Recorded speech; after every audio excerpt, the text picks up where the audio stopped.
What's gaming gamers? It's your boy Olino coming at you with another installment of our Hearts of Iron 4 A to Z playthrough, where today we're going to be checking out Argentina. Argentina, I think, is one of the countries that I have literally never played, not even once in vanilla. I might have played, probably also have never played Afghanistan. Um, so there's a chance that I'd actually played Afghanistan before, but Argentina, I'm certain I've never played that before. I think the only South American countries I've ever really played as are Brazil and Paraguay, so or Paraguay, whichever way you say it. But yeah, let's get into it.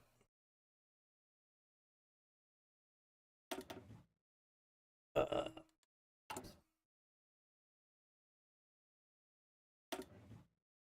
right. And Argentina, like the rest of South America, has no unique content for it, so we'll just be running with the default focus tree.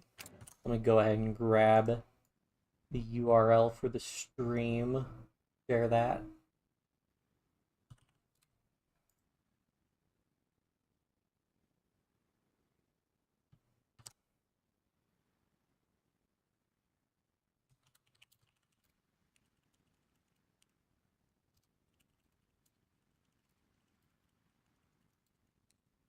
Get that sent.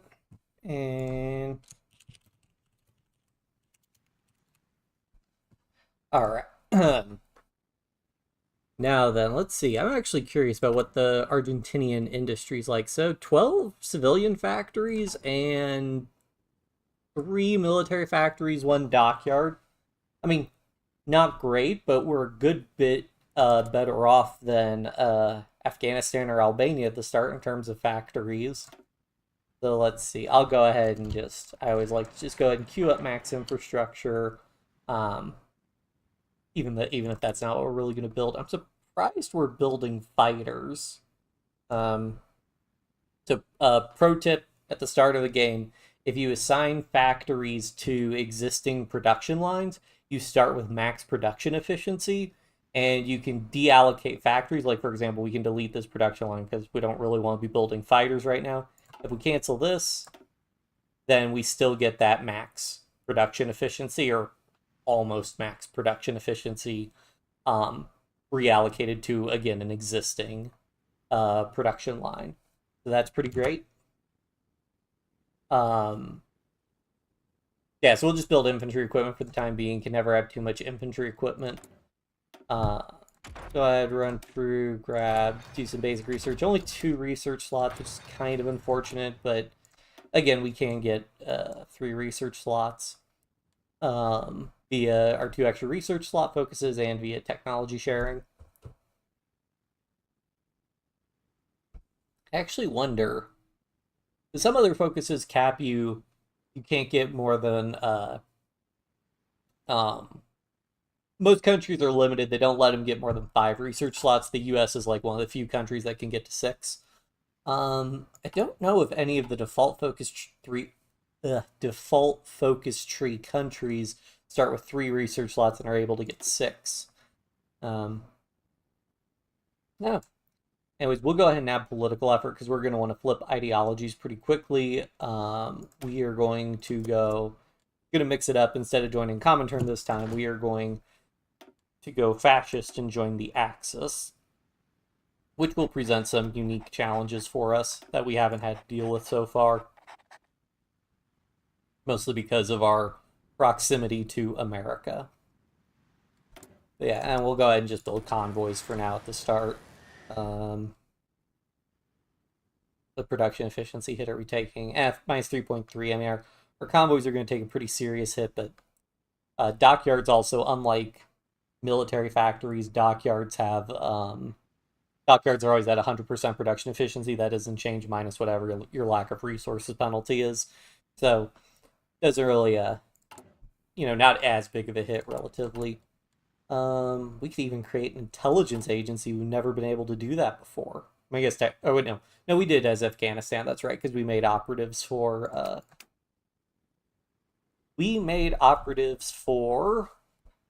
rooting out resistance because we got factories as Albania. We couldn't do that though. Let's see. We also start with some other party popularities that we can get. I'm also curious, we do have a Prince of Terror. That's good for conquest.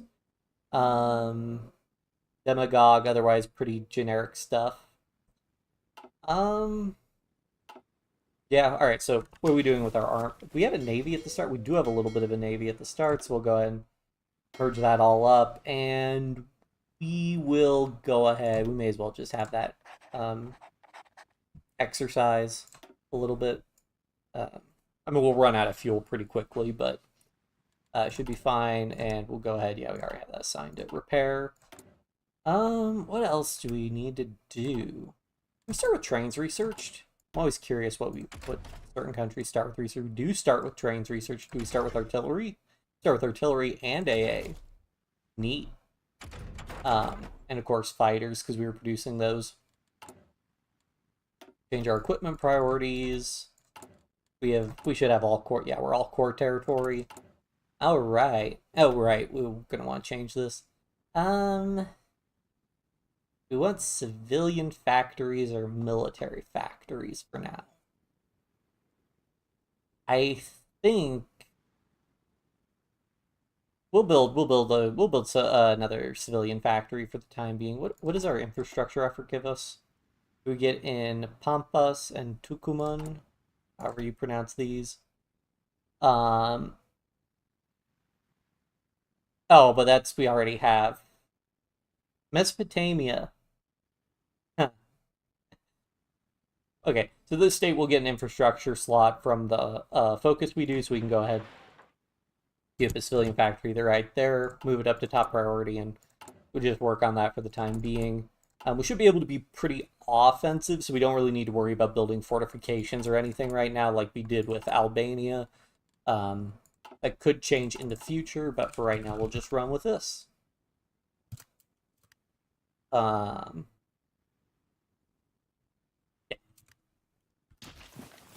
Is this the same guy? No. Okay, they just have the same portrait. I was like, what the heck's going on?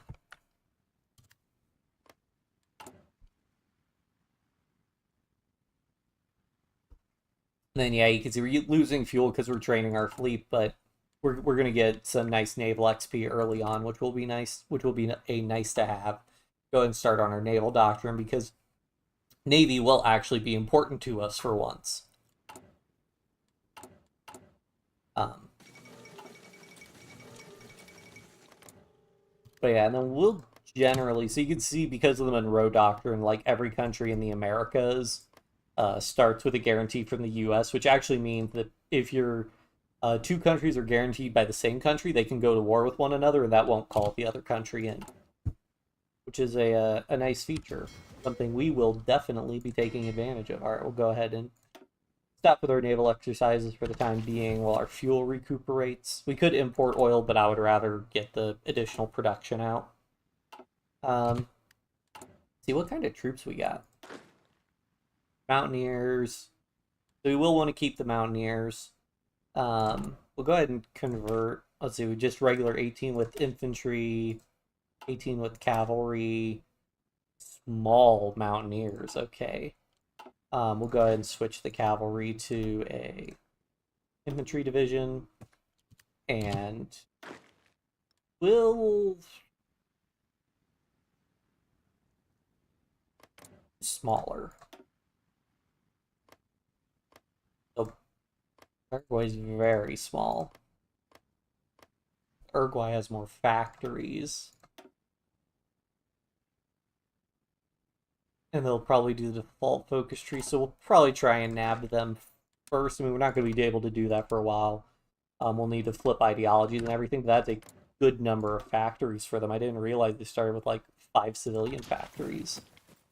And also, well, we'll see what happens.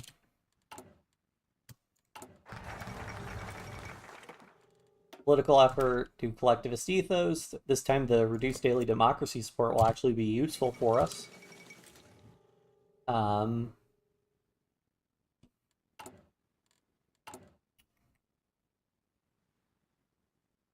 we'll go ahead and do improved work conditions, honestly. So improved work conditions, that's actually nice to do, or ooh, we could go ahead and do partial mobilization though. Uh, yeah, I think we're going off flipped partial mobilization. It's going to take us a while to flip ideologies, and I think the interim gain, because it's not just reduce consumer goods, but we also get rid of this minus 30% construction speed penalty that our civilian factories get currently. So I think it's worth it to go ahead and switch to partial mobilization. I guess we could also get our fascist demagogue as well, um, to start flipping faster, but I think it'll be fine. Actually, also go ahead and just do these anti-communist raids. So we'll take a minus 10% stability hit, but we get plus 0.7% stability over a course of what is basically 18 yeah, 140 days would be 20 weeks. So it's basically about 18 weeks we get that. And so over those 18 weeks, 18 times 0.7 works out to be about, I think, 14% stability. So you net gain stability doing this. So we'll actually go ahead and do this and start, take the stability hit, but we'll start gaining weekly stability. And it'll also reduce the popularity of communism, which will then also increase the popularity of all the other parties. And we can only do that if they have more than 10% party popularity. So we want to go ahead and take advantage of that right now. And then we'll just do radio. Radio, you really want to get this. The base reinforce rate is plus 2%. So this plus 5% makes your reinforce rate 7%, which is much, much better. You really do not want to have no reinforce rate.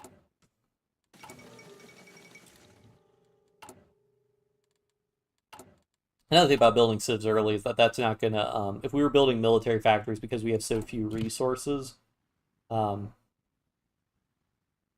we would need to import like more steel and stuff if we start building military factories, which is gonna hurt our civilian industry even more. So we want to avoid that. All right, nationalism focus. Basic machine tools. Go ahead and nab. Go ahead and start working on dispersed industry because this will give us more factory slots in our high infrastructure provinces, which will be very nice because then it'll be much faster building in those states. But then we'll probably just do that, and then we'll probably switch to grabbing our other focuses because all these other ones.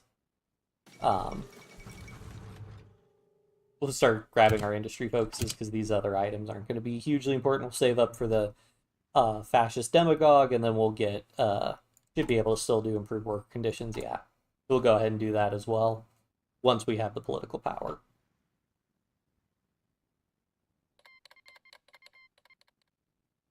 And again, I like to just flip doing the normal build up party popularity. You can fight a civil war, but I prefer not to. It's just how I like to play. What we can do is we can just sit. You can store up to 10 days of political power on the focus. So we can actually, this causes us to gain more political power than we normally do when we have a focus selected. So we can go ahead and save up to get to 150, like 4 days sooner than we would normally. Just sort of a little micro optimization you can do. I don't always do it, but it's there. Yep, so now we have the fascist demagogue, and now we'll go ahead and start doing our industrial focuses. And you see we went negative on political power because it consumes all the political power that's saved up when you click the focus, so you can't end up going negative. So you're not like creating political power out of thin air, you're just sort of shifting when that political power is available. Oh shoot, we missed a factory. Now that's the downside of queuing up all that infrastructure.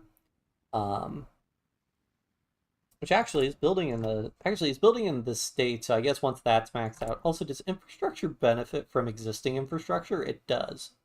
Interesting. We'll go ahead and build more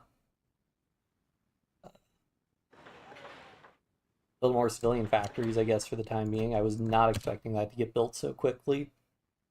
But we'll go ahead and get this one, because I think what that'll do is that should shift the infrastructure one. Yeah, now it shifted it to a different state. So, otherwise we would have, like, if I had not went ahead and completed that infrastructure, then when we did that focus, we would have gotten the 2 infrastructure levels, which would have overridden the 1 infrastructure level we had made progress on. Which already, building that infrastructure, not super optimal. That's the downside of having a bunch of stuff queued up. Hey, whatever. Having that infrastructure will be nice once we have the extra factory slots.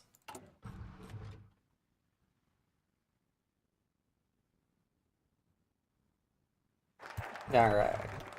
We'll just keep going grabbing civilian factories for right now, because again, if we grab military factories, we'd have to start importing, which is going to hurt our ability to produce things. We also already have a good amount of naval XP, so I like to come in here and, failing anything else, we go ahead and grab this naval reform. We get plus 15%, so you can see we're gaining 0.4 per day right now. If we add that 15% modifier, we're going to be gaining about an additional 0.06 naval XP daily. So if we're getting 0.06 naval XP daily, that means that in 100 days we'll have gotten 6 naval XP, and in about a year and a half, 500-ish days or so, we'll have gotten 35 XP, which will have then paid off the initial 35 XP investment. So I think it's worth it. You'll net gain naval XP for doing this, and then once it's paid for itself, you're just getting extra naval XP, and then we can switch later if we want to. But yeah, we can go ahead and grab that, get some extra naval XP.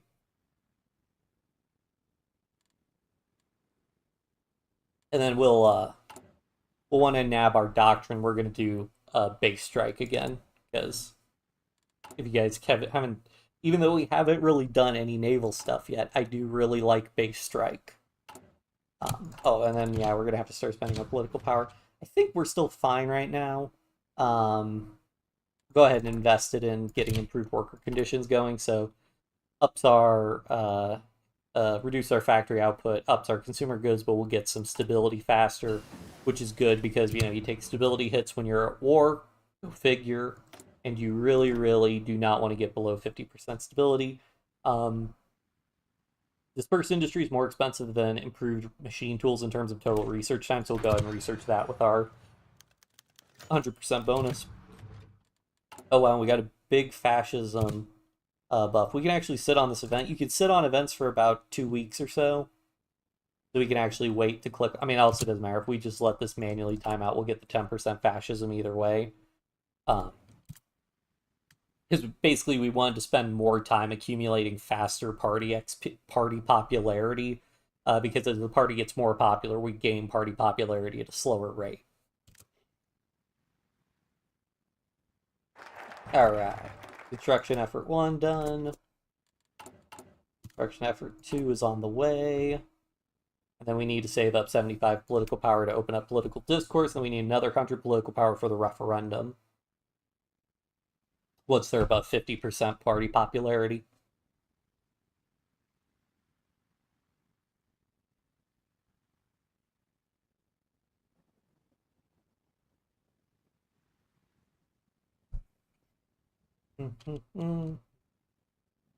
Nab that. Let's see. Yeah, this expands civil support I never do. You take a minus 12% stability hit for this, which is really rough. And you only get 0.02 daily party popularity support, which with our scaling is basically nothing. All right, we'll go ahead and nab base strike. And base strike, I think base strike unlocks surprise attacks. Yeah, so this is like carriers jump in, hit, jump out, and then you get integrated air arm. But I'm gonna go with inclement weather experience because planes are negatively impacted by inclement weather pretty severely. So getting that reduced penalty. Wow, that's another big jump. Again, we can sit on that event for a little bit. Go ahead and nab. We'll go ahead and nab this infrastructure effort because then we can segue into construction effort 3.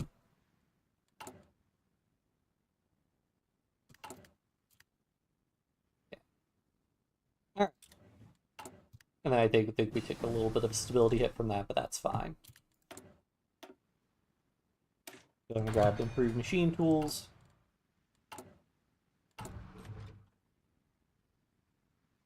Let's see, hopefully Uruguay's been doing their...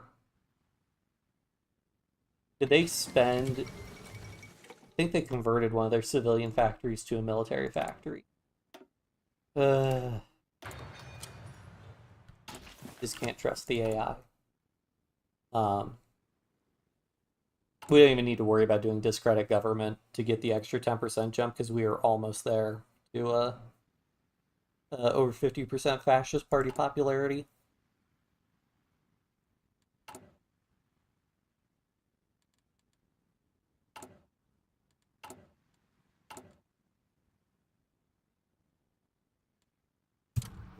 All right, go ahead and do this referendum. And we take another stability hit, but now we are fascist, no leader traits or anything, but we could do surprise attack on Uruguay. Not really a surprise attack because they'll know we're coming for, you know, several months in advance. But, oh boy.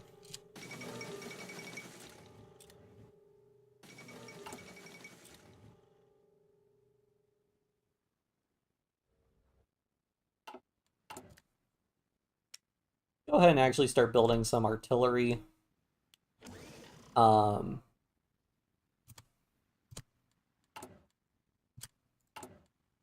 it would be nice to get support artillery into our divisions when we go for attacking Uruguay. Which, how many divisions they got? 1 to 7, so they probably have like 4, and that could be a little rough, especially since we're going to have to go over a river. I think it's worth it to go ahead and declare war on them, because if we rely... I do like to wait for the AI. The AI gets 7 free factories if they do the default focus tree, but sometimes you can be waiting quite a while. And actually, they'll get 10 technically if you include the naval dockyards, but you can sometimes be waiting quite a while for the AI to do things, although I guess... also not that valuable early on. Maybe it's not worth it trying to crank up world tension doing that.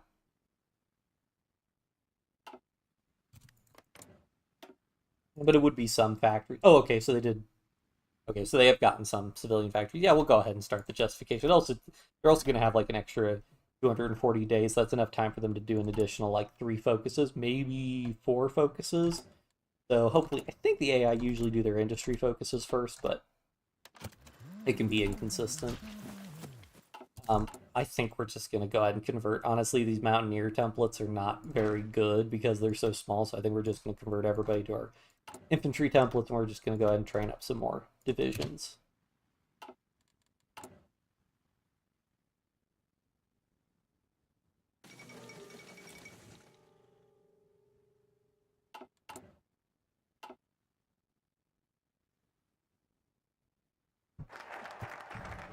All right, we got number 3 for our yeah, we'll go ahead and do this infrastructure effort and go ahead and nab our extra research slot. The extra research slot is just going to be so nice to have.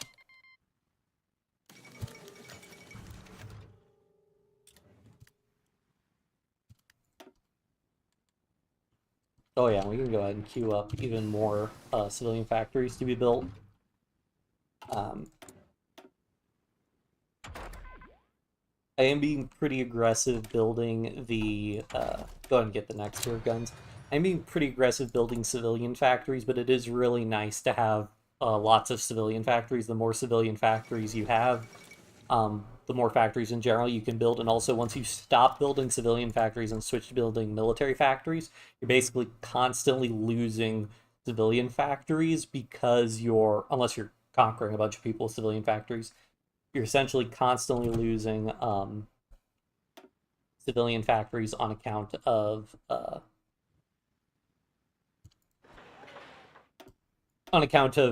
your total factories are increasing, so you need more consumer goods, but you're not actually getting more civilian factories, so you're constantly going to be losing civilian factories as a result. That can be used to actually like build and trade. And again, as we build military factories, we're going to have to start trading, and they're going to start getting consumed that way.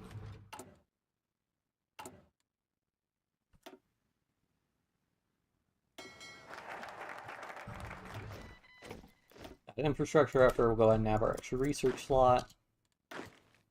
Add these divisions to the front line. And 37, we'll go ahead and get some, actually go ahead and buff our artillery somewhat, I think. Do we want to start getting tanks going? Or support, probably need to start getting support equipment.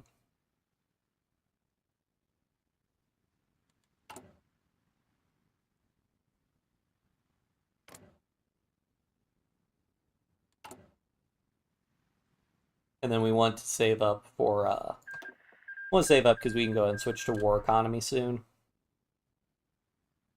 which will make our industry even better.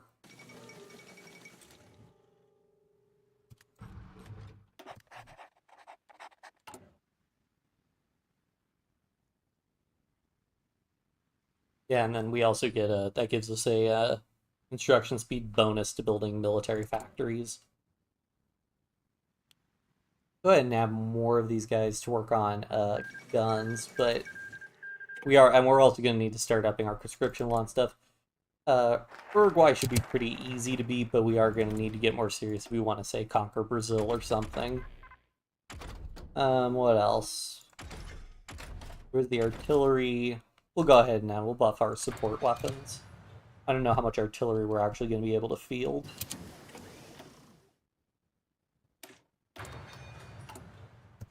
Oh, yeah.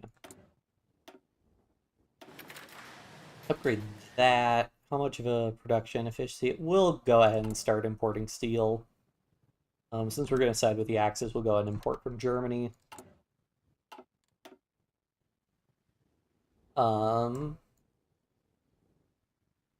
Let's go ahead and start grabbing. How close are we to getting? Okay. I do like doing secret weapons because it lets you research the research tech even faster. And I don't think 3 military factories are going to make a huge difference for us, so let's go ahead and get those research bonuses going.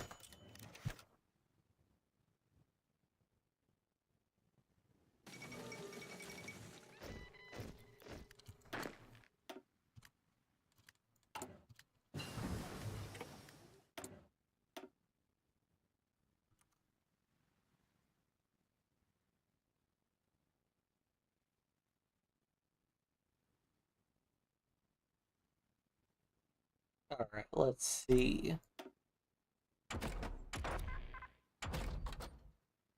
Oh yeah, I wanted to... I could just save that up. Actually, when do we get secret weapons? Another 50 days? Yeah, we'll just hold off on that for the time being. And we'll go ahead and just get an artillery bonus. We are going to want to research tanks at some point, but we're going to be pretty heavily reliant on infantry, and the terrain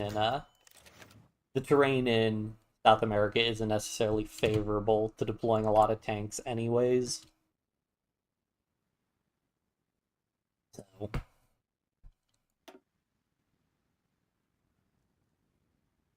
probably also go and queue up a bunch of military factories in there also.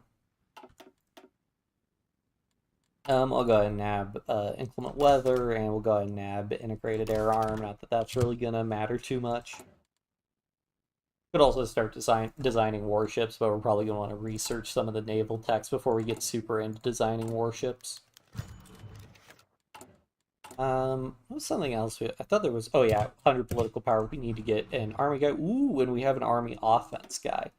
In general, I prefer to get offense over defense, because that's what actually... I mean, unless they've changed it, division defense also gives you division breakthrough. But in reality, infantry have so little breakthrough that it's essentially negligible. So your defense is really only benefiting infantry on the defense, whereas attack benefits the amount of attacks you deal, which is significant both when you're attacking and when you're defending. And also it's going to make attacking with infantry much more effective, which is what we're going to be doing.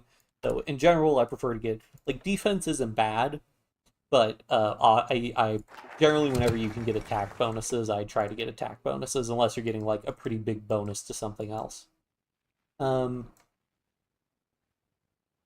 can actually go ahead and grab militarism and go ahead and get this reduced damage to garrisons, which will reduce our garrison damage when we have non-core territory, and we'll get a free 5% recruitable pop, which is basically like going on, like, it's basically getting extensive conscription added onto us for free, so that'll save us a little bit of political power in the short term and give us a good amount of manpower. Alright, now I'm very curious about how well we're going to do here. Do they build a bunch of divisions? 2 to 6? So yeah, let's see how well this goes.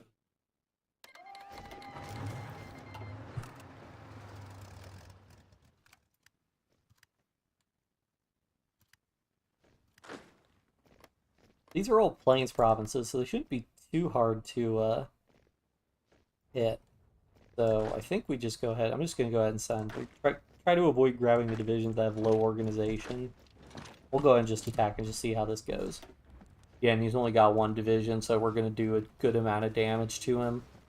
Again, we are taking penalty for river crossing, which is why we're going to want to try and get it across this province first. And then once we're across this province, we can then start attacking him with divisions without taking this this penalty, because we're taking like a 30% attack and breakthrough malice, and he's not taking any sort of attack malice because he's defending the other side of the river. He's not the one having to cross it. Go ahead and throw these guys into support.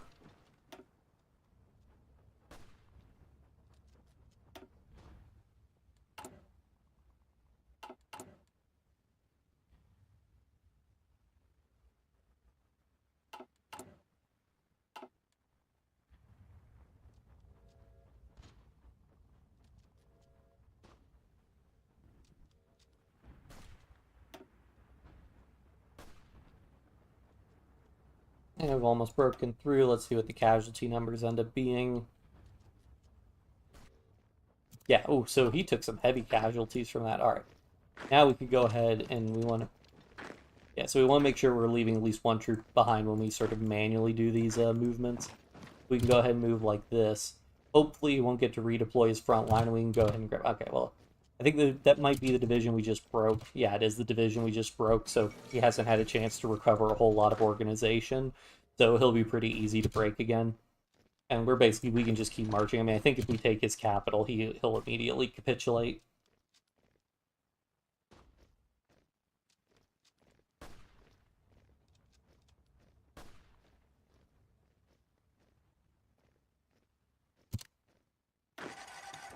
And we're in low supply, but the war should end relatively early, so we should be fine.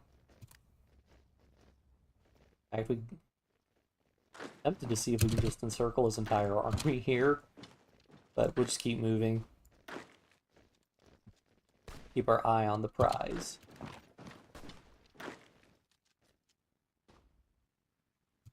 I think we could also, we'll go ahead and start justifying on Paraguay. Looks like he's finished his focus tree anyways.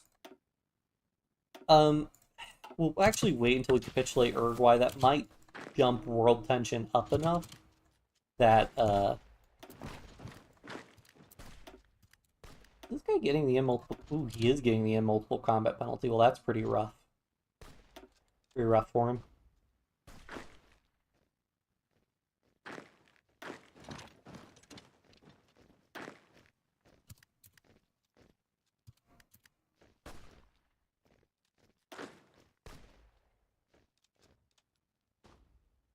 And this will be pretty easy, because basically, yeah, he's going to attack us, exhaust himself. Now, we counterattack him, he's already exhausted, so he's going to break almost immediately. And then we just move in, and this should capitulate him.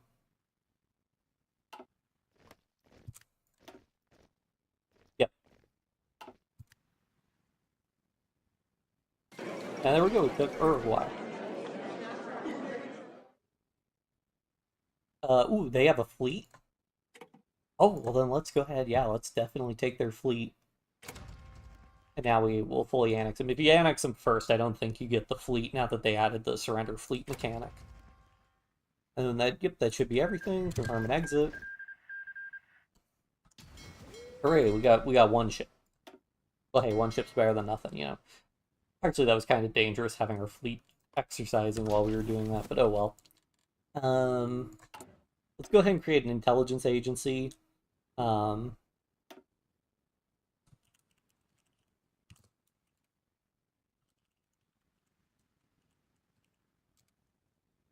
hmm,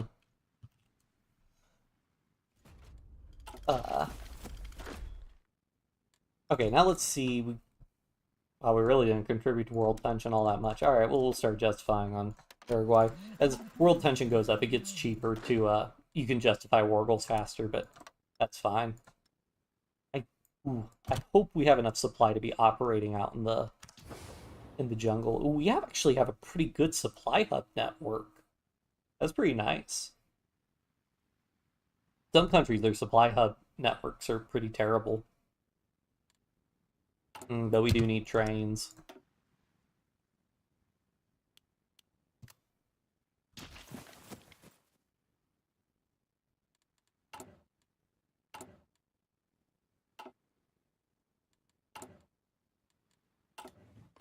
Oh, and then we want to go to occupied territory because military governor is the default, and we're going to switch to local police force.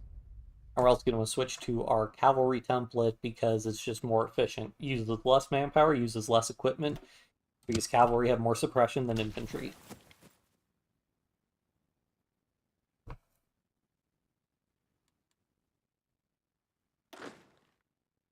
Ooh, and we got this guy can get a medal, although we're not going to worry about that because medals cost political power, and we need our political power right now.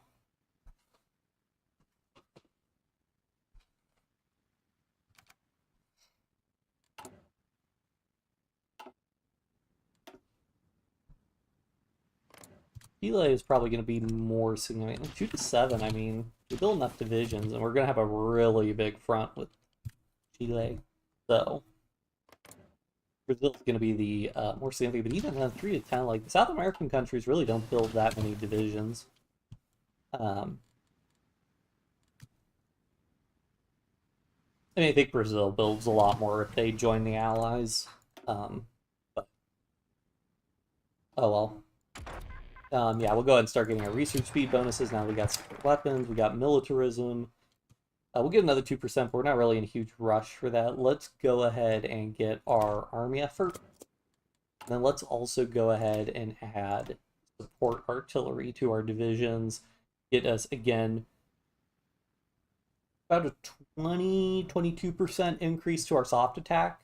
Very much worth it. It will increase our it does increase our supply usage though. I hope that doesn't cause supply problems on the front. Okay, doesn't look like it did.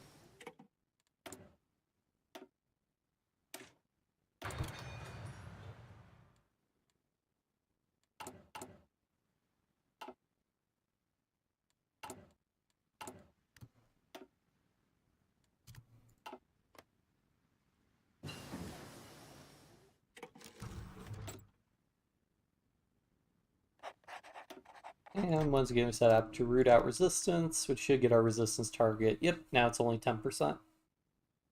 Much nicer. Another reason we want high stability is low stability. And by low stability, we mean anything under 100%. Means that they'll get an elevated resistance target, which again matters because that resistance is what will damage our divisions and cause us to take casualties. I think we'll go ahead and get started on tanks now. At the very least, we'll probably want to get some flame tanks, get us some bonuses for fighting in the jungle, because fighting in the Amazon is not going to be fun.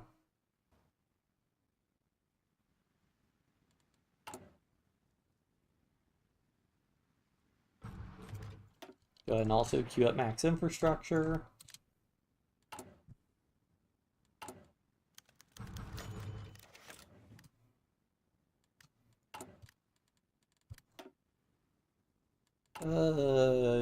Yeah, we can just start getting our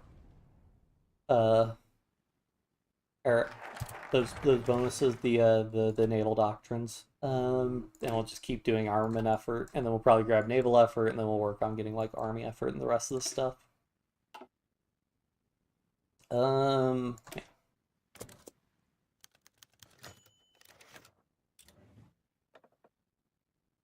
Army logistics, reduced division attrition, not bad.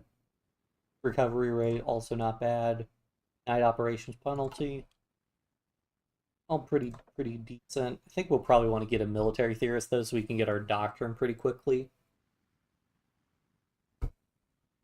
That ends up saving us.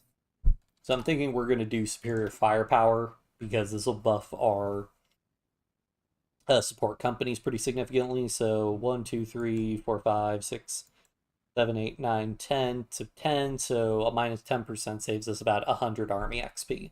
So basically kind of swapping out 100 political power for 100 army XP, and also the extra time because you'll get your doctrines a little bit faster. I think it's a good trade. Army XP is like the one XP that I'm like, ooh, sometimes I don't have enough of it. Whereas like naval and air XP, I usually have plenty of it. Assuming I actually need a navy. Speaking of which, yep, they're all out training. Do we get resources from Uruguay? Not a whole lot, as it turns out.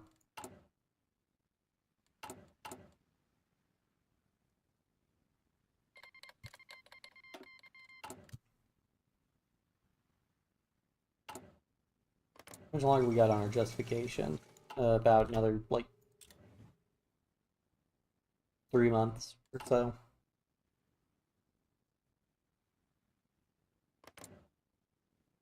I wonder if they'll join Comintern. If they join Comintern, that'll put us in a little bit of an awkward position, but should be fine. We'll import more from Germany. We will need to sort out our import situation, though, once we are with the Allies, because a lot of our convoys are going to start getting raided, which will be less than ideal.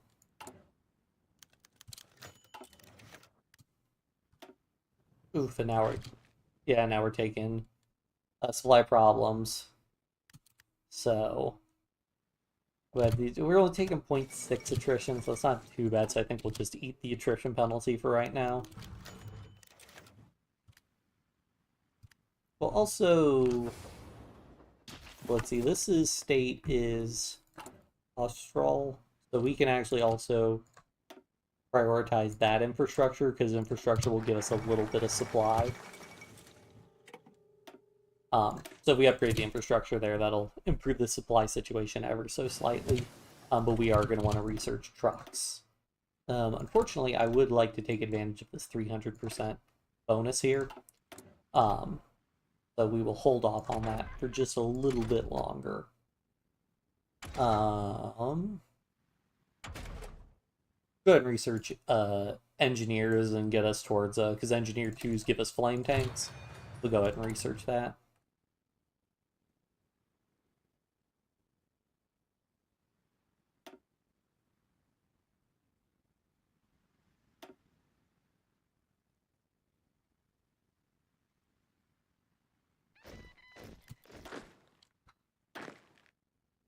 These guys, we will hold off on putting them on the front for Paraguay because that would risk exacerbating our supply situations.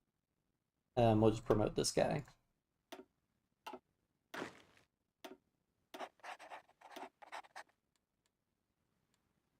Yeah, just have them garrison our capital.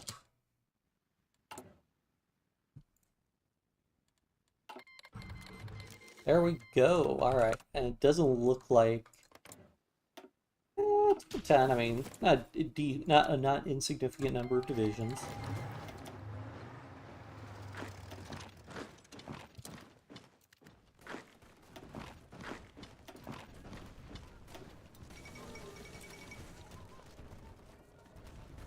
These seem to be some tougher divisions also. Get attacked from a lot of different directions, they'll get a lot of divisions in there.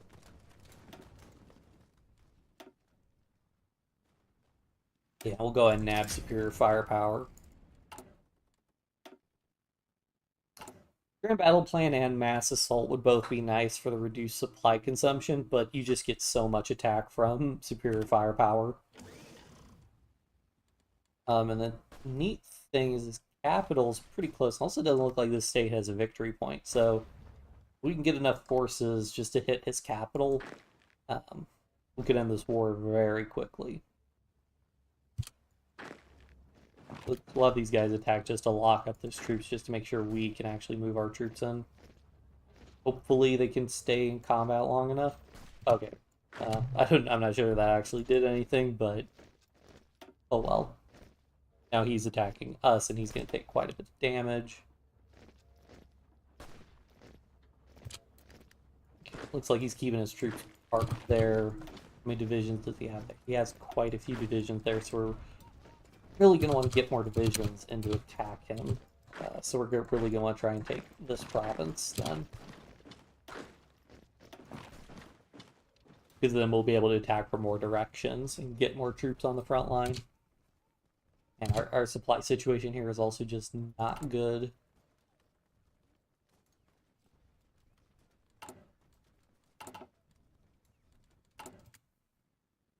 Problem is I really don't want to, spend the resource getting a supply hub. Should have gotten trucks sooner. Oh well. And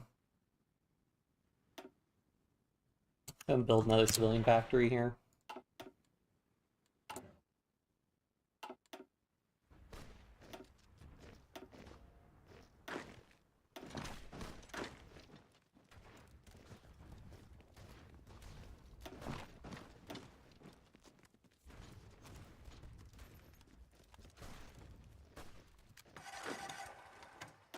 Alright, now we can attack from a little bit more directions. So let's see if that's going to make a difference here.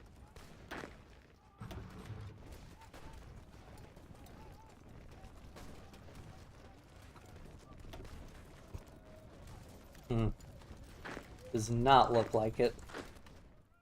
Yeah, we are going to need to just improve our supply situation here. I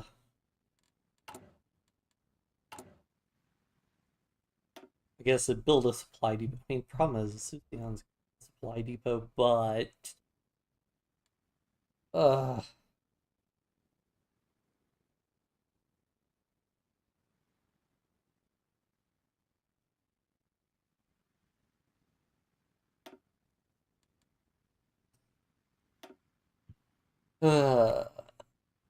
yeah, it's like 2 civilian factories. I mean, sure.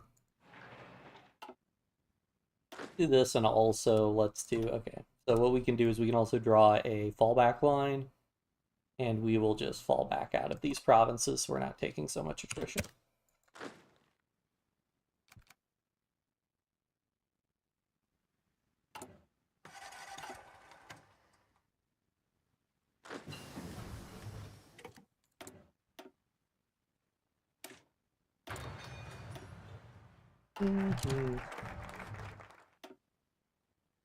And I'll go ahead and do naval, or no, I want to do motorization effort to get that truck bonus, because then we'll get trucks really quickly.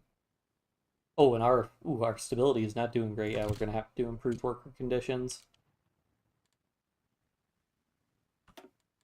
Ooh, I guess it's also because we have low war support, so I guess we'll do radio propaganda. Try and help that out some. Yep, well, now we're not in any supply problems. Troops back on the front line there.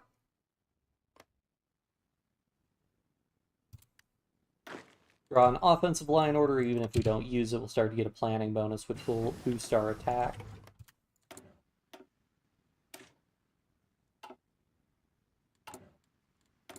Let's go ahead and nab the improved computing machine, because that'll just give us an overall pretty nice research bonus.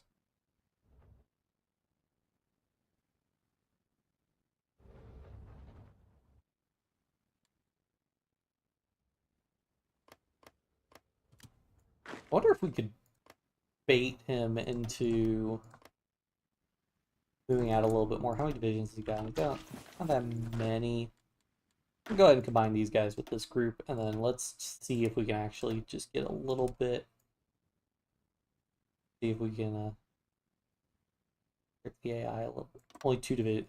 Okay, when that happens. Alright. Another fallback line.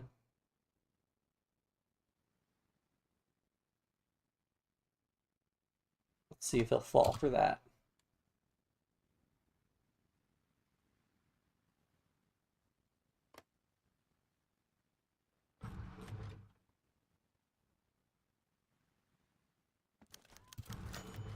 Oh, Italy sends us military support. A surprise, to be sure, but a welcome one.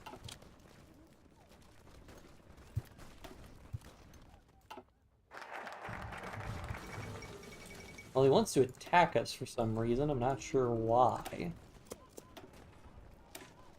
Get some more bonuses to our infantry.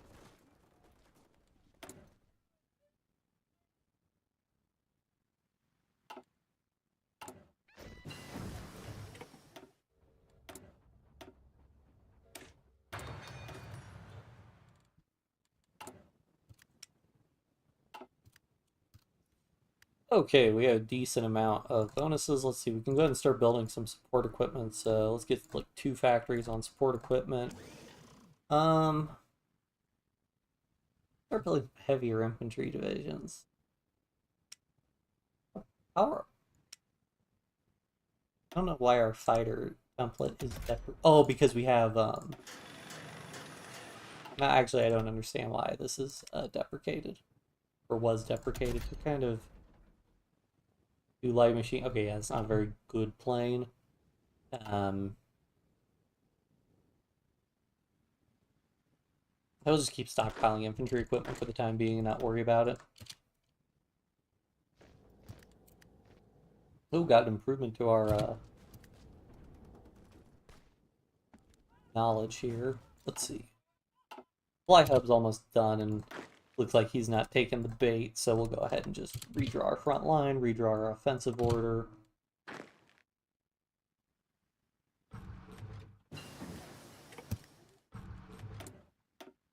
We're about to get our truck bonus, so we'll actually wait. It'll work out. We'll save up a full 30 days, which we can then contribute to trucks. And we got our supply depot, which has largely resolved our supply problems. So we'll just wait for our troops to get into position. Go ahead and start attacking. Let's see. I'll go ahead. I like doing it because if we do it like this, then all our divisions that can enter combat will enter combat all at once, whereas if you do a support order, they will wait to reinforce. So yeah, we just melted that guy. We're waiting for motorization effort. I'm really bad about forgetting to do things. Or I'm like, oh man, I'm going to save up for motorization effort. And then like 5 seconds later, I'm like, ooh, I have political power. Let me do something.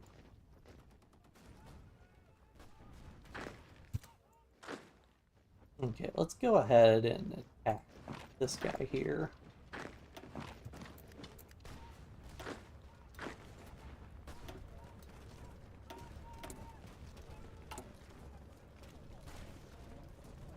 We also have an infantry no, we do not. We have army regrouping and division attrition, which we'll get, but they're not as high priority. If we had an infantry expert, that'd be like a super high priority for me.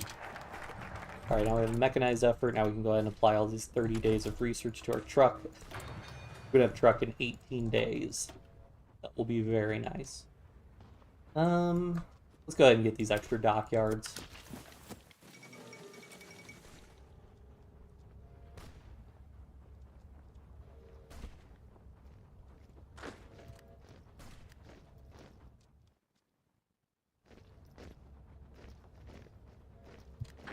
Actually, maybe we can keep pushing on him, because we can get more and more divisions around his capital. Again, we can get more and more troops into the fight there. My only concern is whether or not we're going to have supply problems. We're going to have trucks soon, so that'll be helpful. Go ahead and keep this guy back because he's just at relatively low organization. Okay, go ahead and let that guy just, yeah, let his divisions attack us, tire themselves out. Not having any supply problems, which is good, although they might be going through their stored supplies.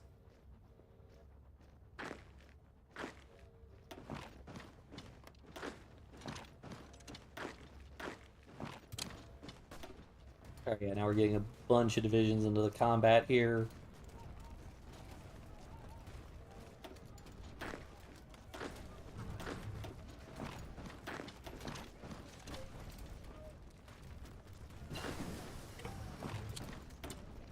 Alright, let's go ahead and make better guns, and we'll go ahead and start building some trucks.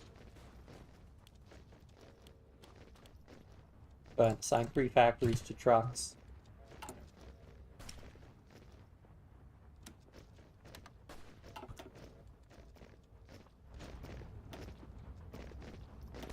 Looking good for our attack here.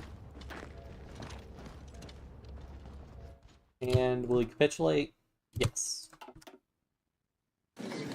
Awesome. No fleet. Oh well. He'll take all that territory, confirm an exit. There we go. We've jumped up world tension a little bit. Now I'm thinking we could justify it'd be 200 days, or we could just wait for World War II to start, and once World War II starts, we'll be able to justify pretty quickly, because world tension will pretty quickly jump up to 100%. So I think we're good where we're at for right now. Go ahead and build enough to get us 24 divisions. And then we're going to want to go ahead and make a 10 width infantry to garrison our coastline, because if we end up at war with the Allies, they're going to try to navally invade us, and that's going to be an issue. So we're going to want some 10 width infantry divisions. To serve as garrisons, basically.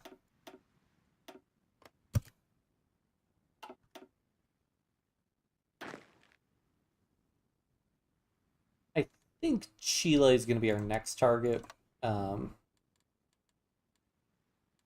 because they have this huge front line that I doubt, yeah, they do not have enough divisions to cover. That's another reason we're going to want to attack when world tension is super high, because the faster we justify, because once you start justifying, the AI is like, oh man, I'm going to be at war soon, I need to build up some troops. So the faster you can get your justification done, the less time the AI has to prepare. We're at 150 political power. We'll want to start doing region-wide industrial integration soon, but I think we're going to want to go ahead and just grab the tank designer, because we're researching tanks right now.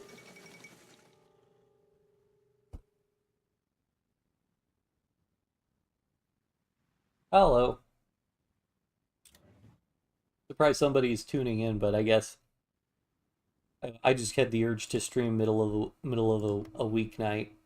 I will definitely also, I want to mention, I do think then we might do a modded game next, but like this weekend I am hoping to do a Dutch East Indies start.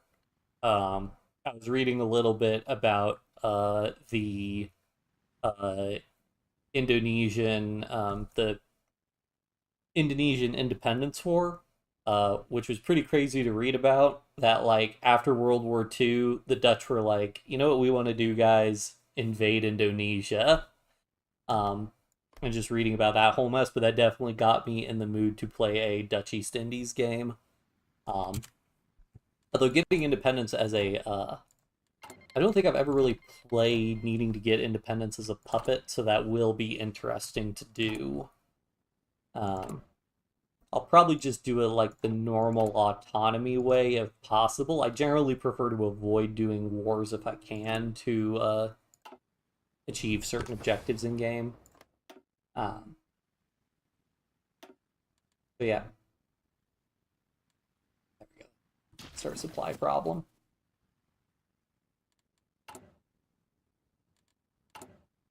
But yeah, for Argentina right now, we're just kind of fascist and trying to conquer all of South America.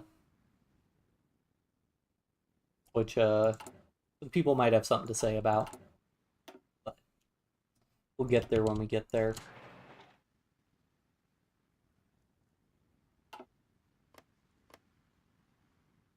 Already taking down Uruguay and Paraguay.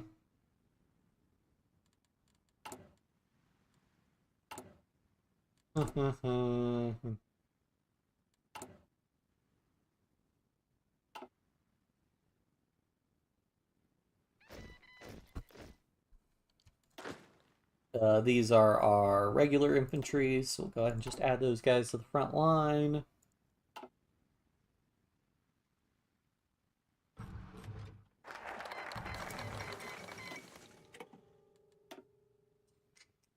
What do we want to do? I think we just want to get bonuses to our doctrines for right now. Yeah, it would be nice to get more of our doctrines completed. Right now, we're just waiting for World War II to start because that'll be a big world tension jump, and then we can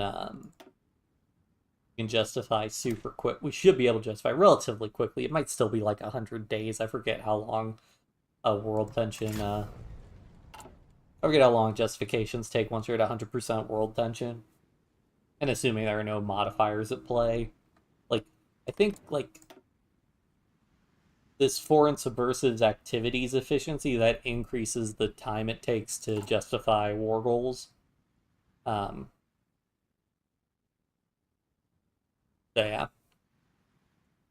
Uh, oh, Chile might actually also have a pretty decently sized navy. Yeah, so we're gonna need to try to remember to take my ships off training when that starts. I'll go ahead and disband these fighters. I don't need them.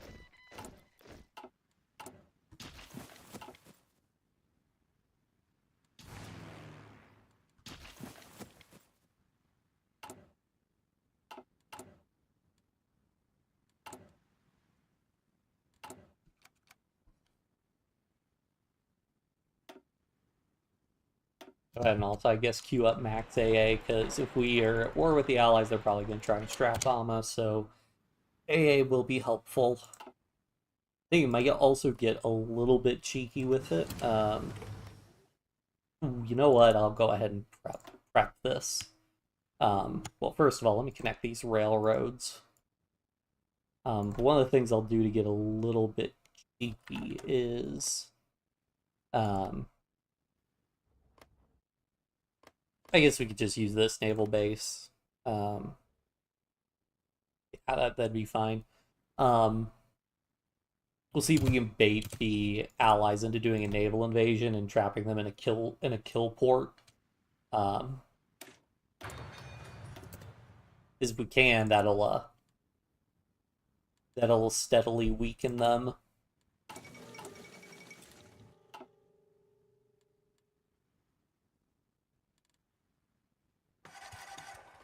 You like building more divisions?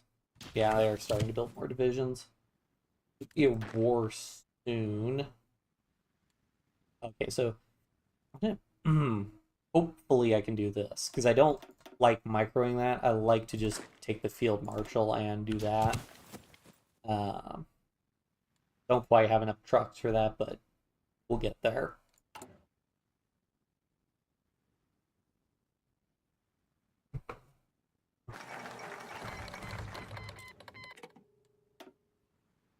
The German Reich declared war on Poland, so that I don't think that's the big jump though. Hmm. Or does the 100% not happen until?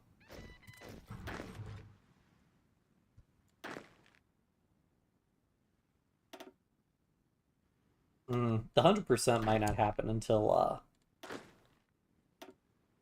um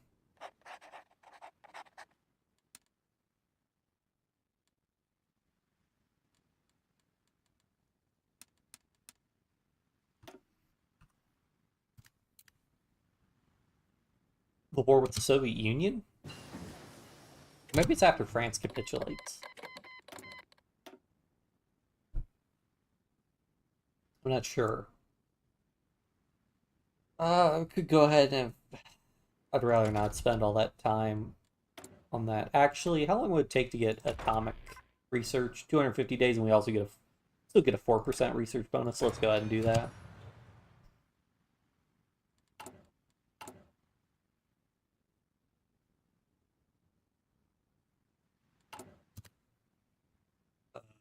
We do have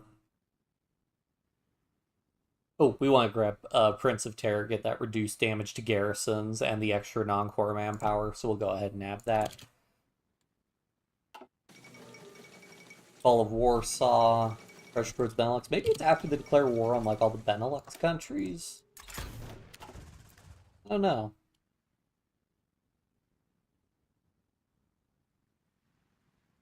Let's see how long it would take to justify right now. Like, fucking 180 days.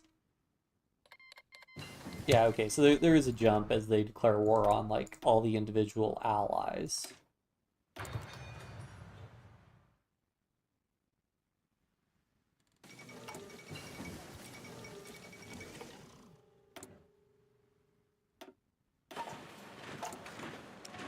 Need to import more steel.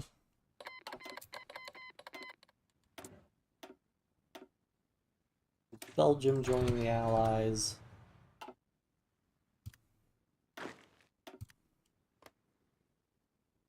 75% now, so now it would be 155 days. German interest in Scandinavia. They declare war on Norway. Okay, we're basically at 96% at this point, so now it's 125 days, so didn't really save us. Probably would have been worth it to justify sooner. Oh well.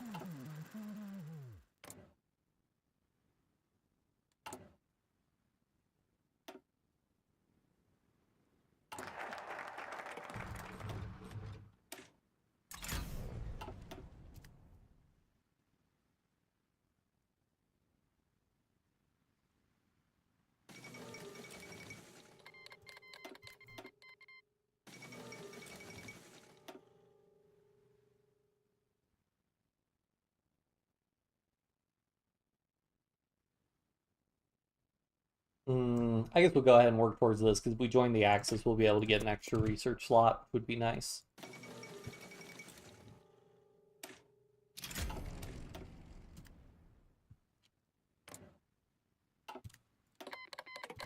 I wonder if because the United States is garrisoning these countries, also the United Kingdom is will less readily guarantee them. Also, might not want to join the Axis, because America might revoke their guarantee of us if we do that, so,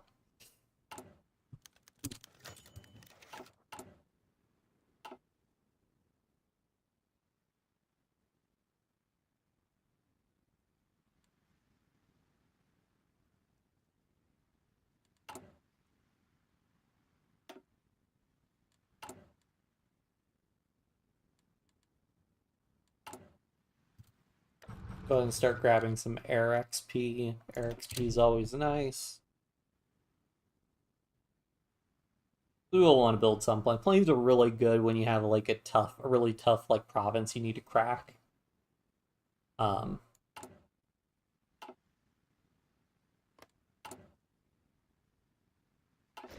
but yeah, more of our garrison divisions.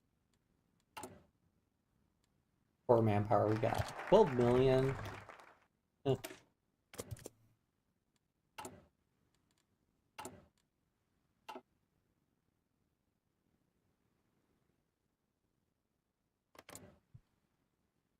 In one more month, we have our war goal.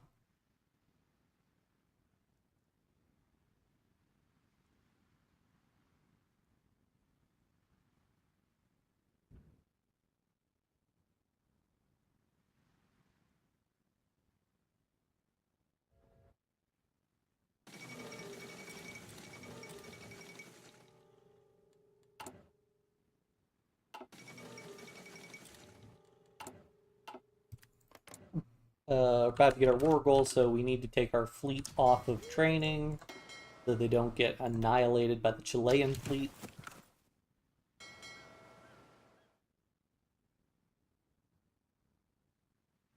Alright, and if we cross our fingers, Chile will not join the Allies. Fingers crossed.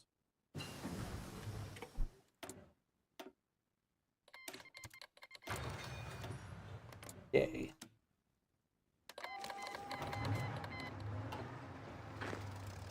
This should be pretty easy. I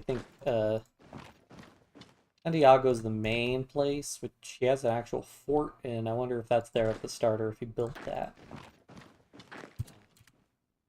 But we'll just encircle his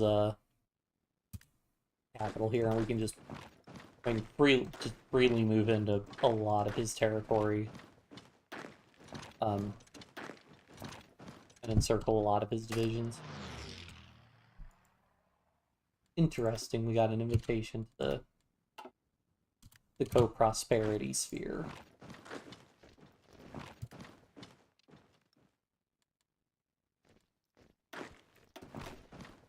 His division? Okay, I think that we probably just caught a division that was strat redeploying.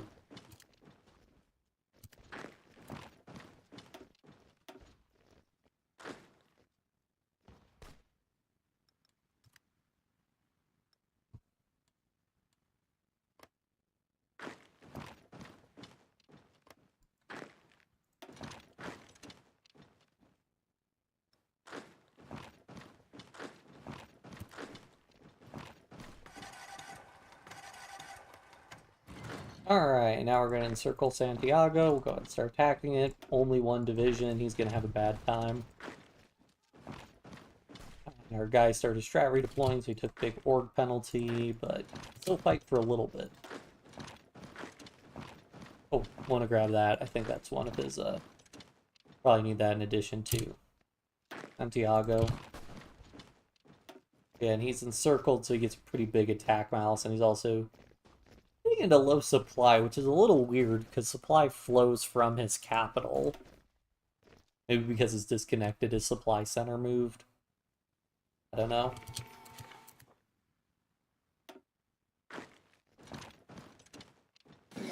Oh, well, that was fast. You definitely want to take their navy.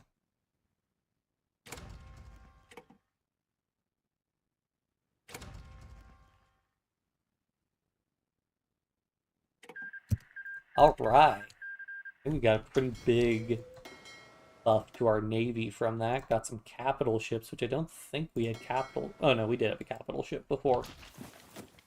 Got into a little bit of a convoy scuffle, but that's fine.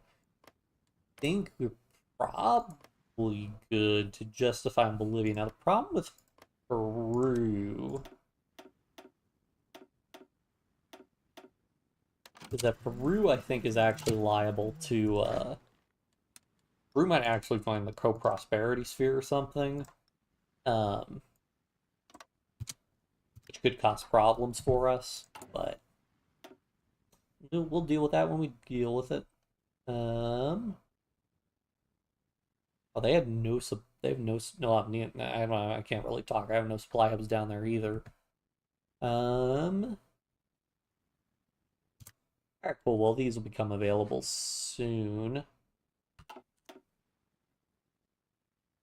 Railway conversion, so we don't have, like, we have pretty decent supply. I guess up here in Paraguay, we don't have great supply, so I guess I'll go ahead and fast track a supply hub up here, which will be useful going to war with Brazil. Spoilers.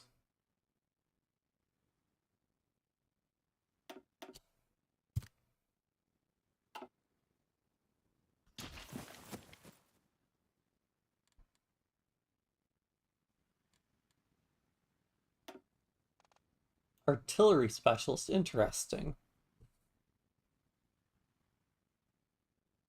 Oh, shoot. I forgot to get the meticulous preparation, so we get increased logistics when we level up. Not a huge deal, but it does suck that we probably leveled up this guy a little bit when he didn't get as much logistics as he could have gotten. But oh well.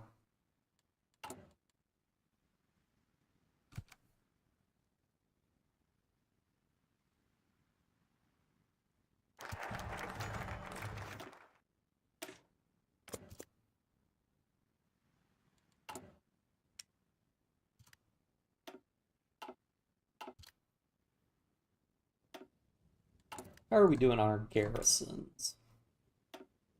Only 450 manpower lost over the last, like, 12 months. It's not bad at all. I probably want to redirect our operative here, though, to Chile, because we can probably cover More more states overall. They're non-core pop now. Only 7.5 million.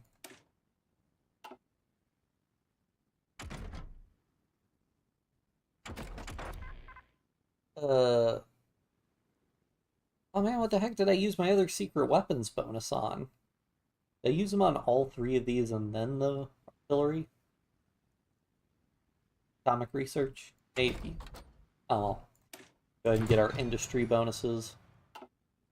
We don't want to get those extra building slots because right now we can't. Well, actually, we probably can build more factories now that we got Chile. But yeah. Let's see here. Bolivia seems like they're going to be a pushover also. Yeah, they don't have that many divisions. We got the same portrait again for another general. Always amusing. Brazil probably just doesn't like us all that much, which is why they won't export to us. We will need to do synthetics so we can import from, or so that we can produce our own rubber when we want to build our own planes, but I'll have to come later. The Union declares war on Finland, as one might expect. Ooh, now actually, downside of conquering Chile is that we have a lot of territory to coastline to guard now. How many divisions do I need for that? Ooh, 46.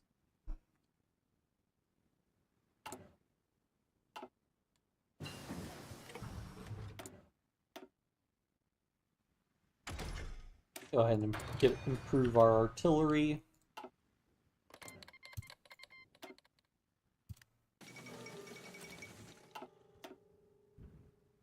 "55 days until we can nab Bolivia, and then we might just go for Brazil here. It'd be a lot of factories if we could get Brazil. And I think we can do it.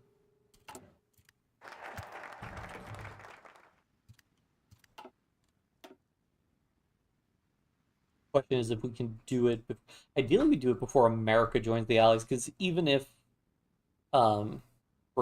Brazil joins the Allies, if it's Britain's probably not going to be able to send that many troops to help out because they're a little preoccupied. It's America that, sends a lot of troops.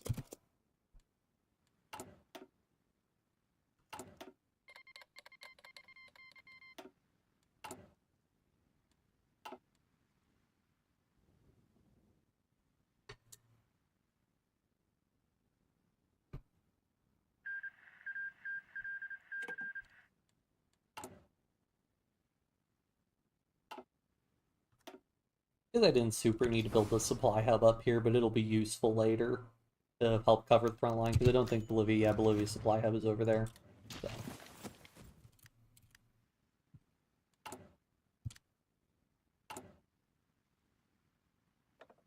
We'll go ahead and get... I think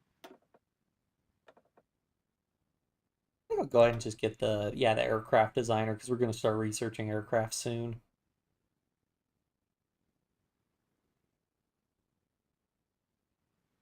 Yeah.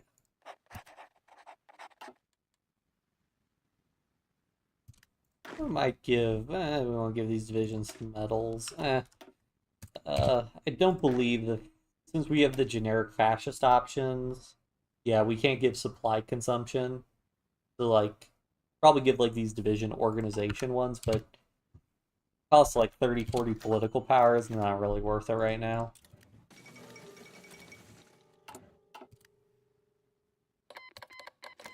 Alright.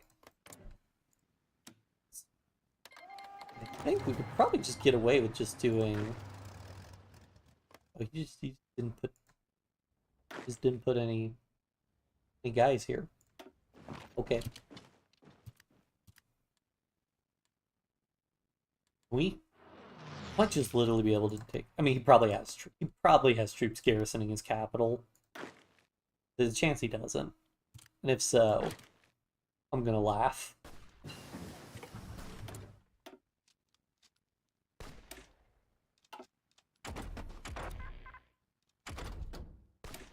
We'll keep doing our industry tax.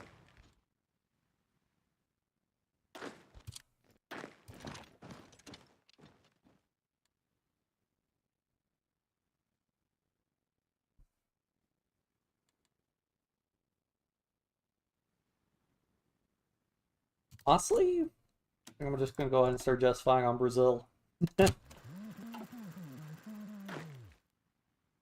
That should be done in 100 days. It should be done before 1940 ends, so we should have like all of 1941. Oh, I swear. If we capitulate Bolivia losing 75 men. Oh boy. Ah, not quite, not quite. I think we're gonna have to take oh. Didn't actually move. We just have to take like actual territory here. Didn't take too much though.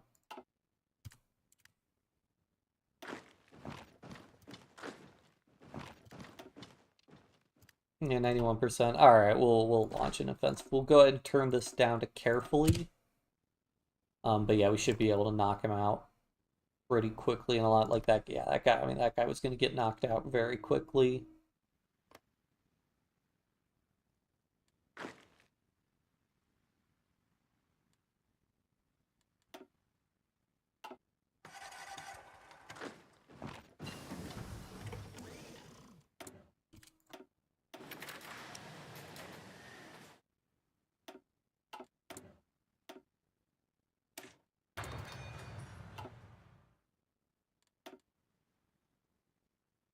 %98 there.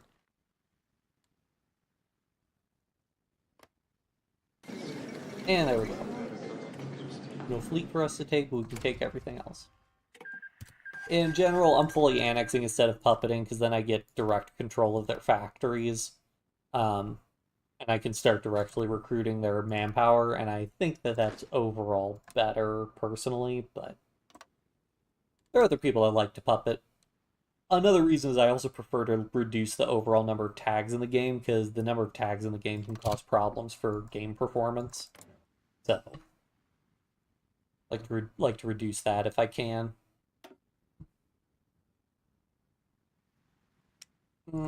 6 out of 13. He doesn't have that many divisions. We are going to want another supply hub, like, way up here. Yeah, like, way up in the Amazon. Because, here's the supply situation. They're pretty rough.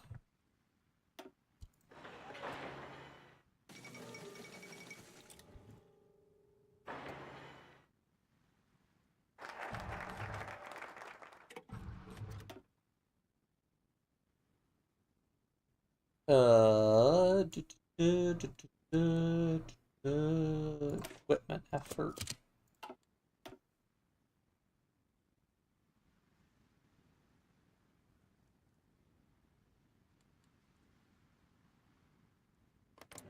Yeah, so the main reason I'm just trying to avoid... My concern is if I go to war with, like, the fascist powers, they're going to actually, like, join the Axis or the co-prosperity sphere. Whereas the non-aligned and democratic countries seem pretty reluctant to join factions, or the factions are reluctant to admit them on account of on account of the fact that they're already guaranteed by America, and like the UK doesn't want to like admit people that will pull them into separate wars because they're already in big wars. So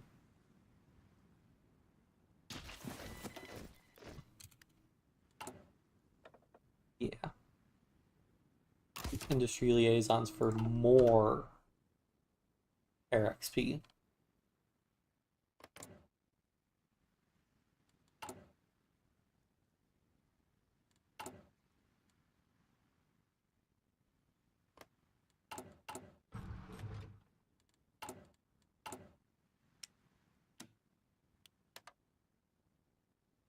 Yeah, so basically what we'll want to do when we go to war with like the fascist countries is we'll want to go ahead and join the Axis, join the war against the Allies, because then we're also going to want to nab all of this territory right here that the Allies have, and also like...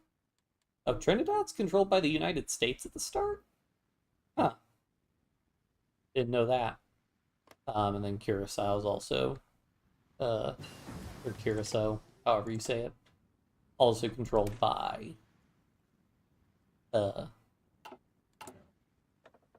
get some, like, bonuses. I'm trying to think what, ooh, state seems military, extra 10% political power. I mean, honestly, I kind of go for an extra 10% political power.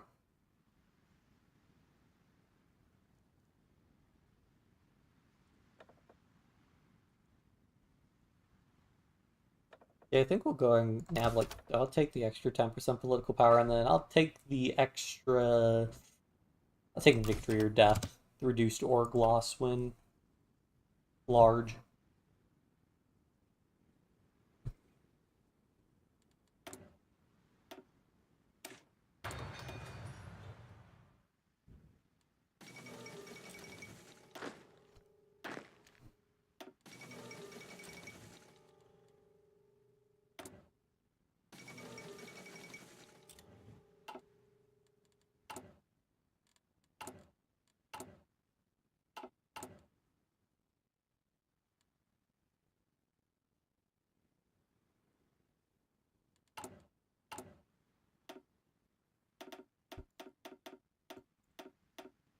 I'd like to get another 24-man army out.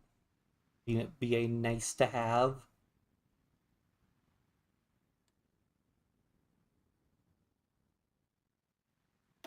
The other thing with these fascist states also is that they probably build, yeah, they build tons of divisions is the thing.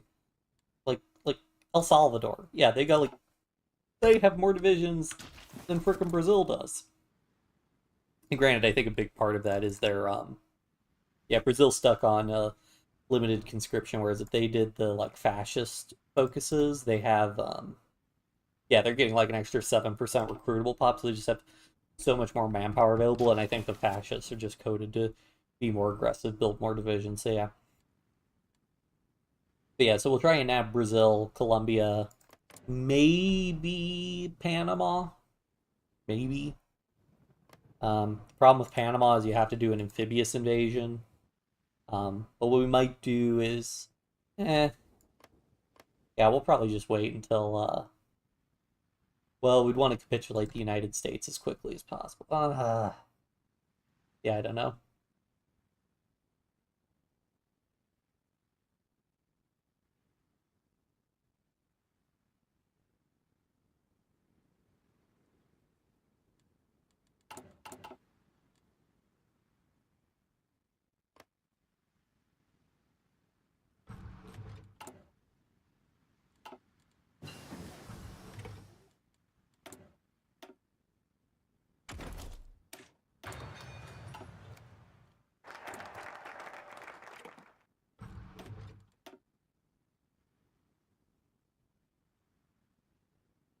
Hmm.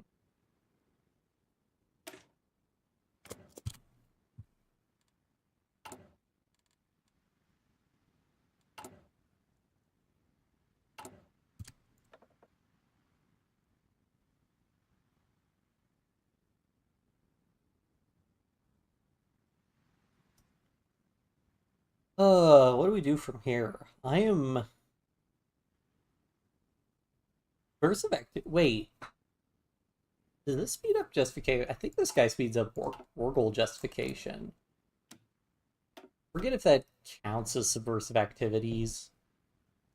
240. Uh,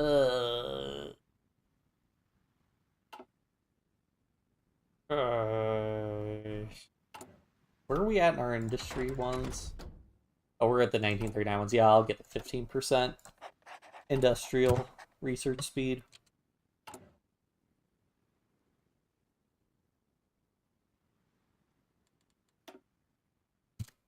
Go ahead and do battlefield support.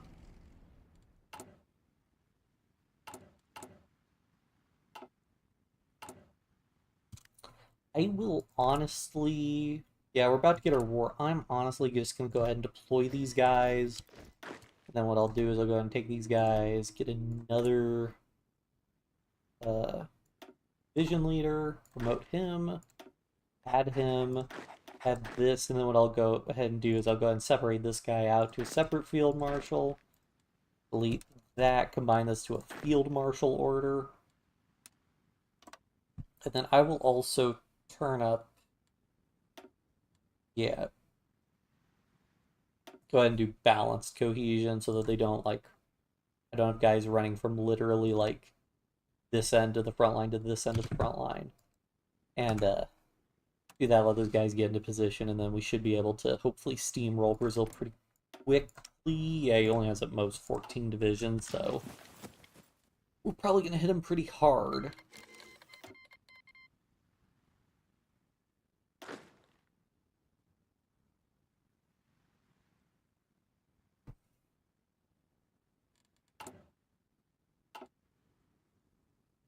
How are we doing on our garrisons, by the way?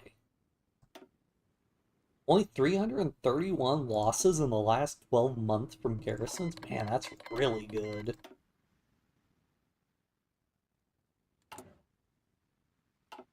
We'll also go ahead and we can go ahead and get the supply hub also. Make our supply situation in the north much better.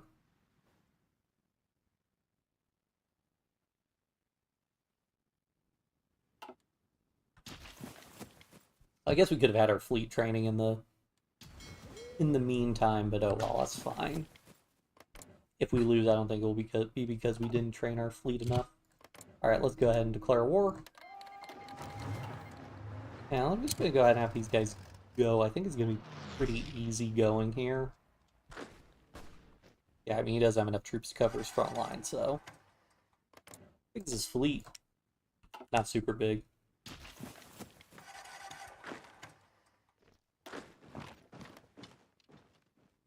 I think you should capitulate if we grab, like, these major cities down here. We might need to grab some of these cities up here to capitulate him, but should overall be pretty easy.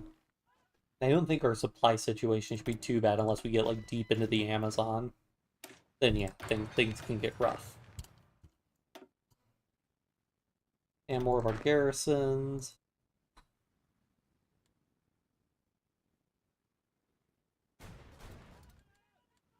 Brazil hasn't joined the Allies. America is lend-leasing them, but that's not going to do a whole lot. You're also guaranteeing me, America. Why are you playing favorites?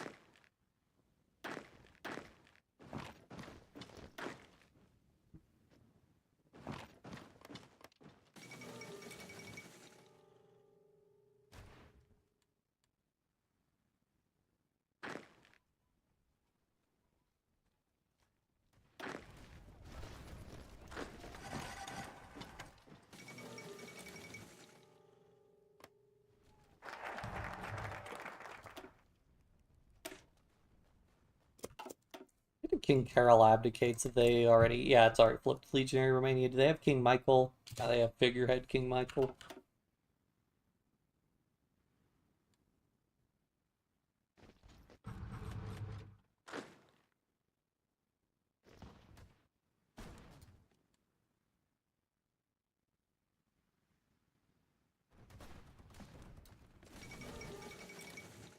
Greece joins the Allies. Attack.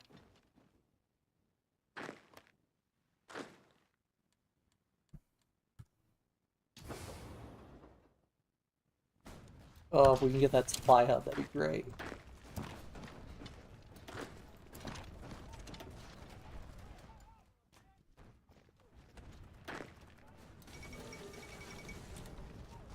Trotsky got assassinated. Who could have seen that coming?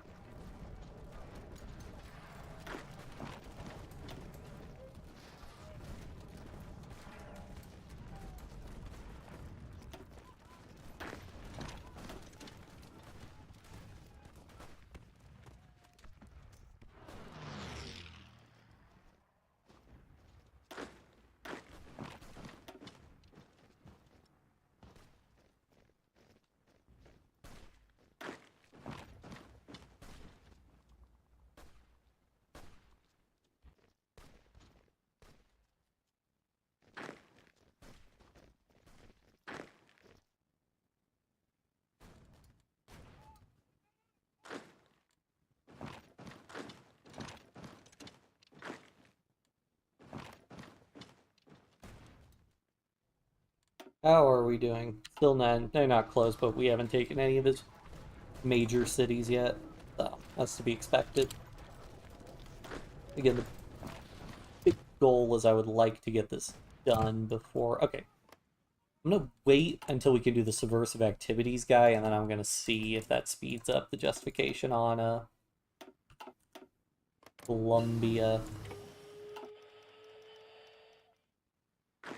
Which also seems to be slightly more expensive.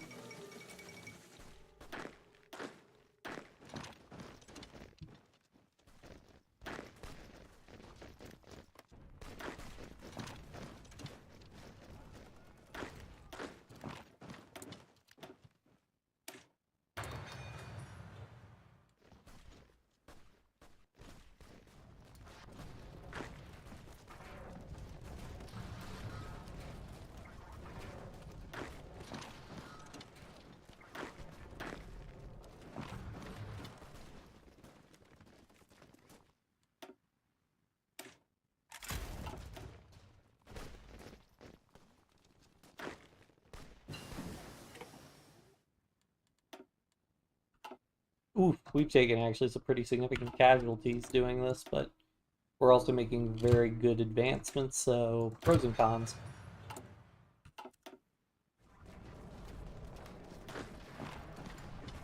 Are we getting anything from trade? What are we trading with? El Salvador, Peru, Japan. Yeah.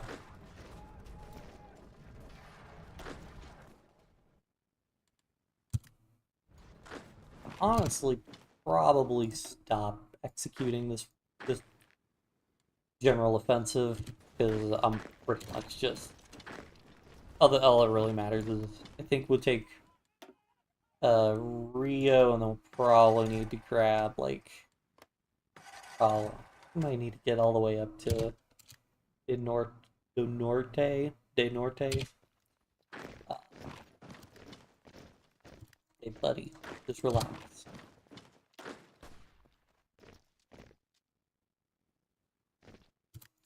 Alright, how close are they now? Yeah, 80%. Alright, we'll resume our offensives. It's honestly worth it, just keep his troops locked up. Oh, and we're also hurting for supply.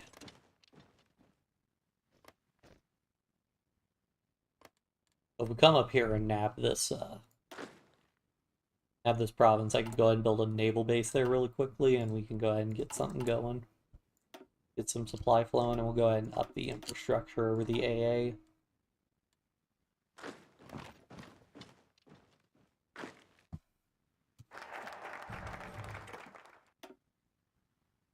Ooh, we got our second research slot. That's what I'm talking about. Downside of not joining the Axis, we're not going to get our third research slot for a little while. Well, actually... Nah, that's right, we have to be in a faction. Which actually, can we not create a faction? Oh, I think we need to, I think we'd need another, like if I were to go up to Peru, be like, hey, you want to create a faction? Which they would accept, but I want to be in a faction with Peru.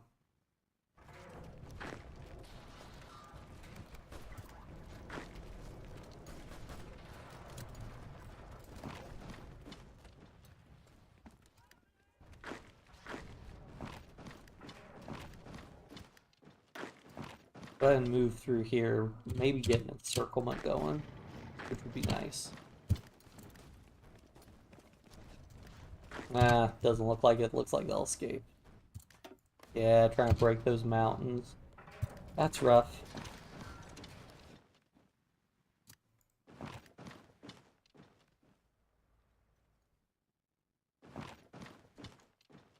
Can we run up to this port, though? Nope.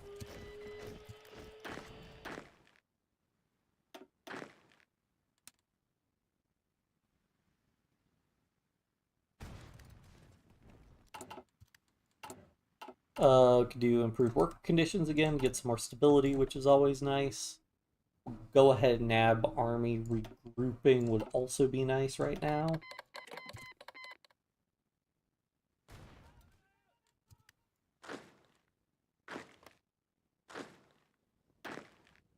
bunch of troops locked up here, which we don't need, so we'll go ahead and like finish off this front line.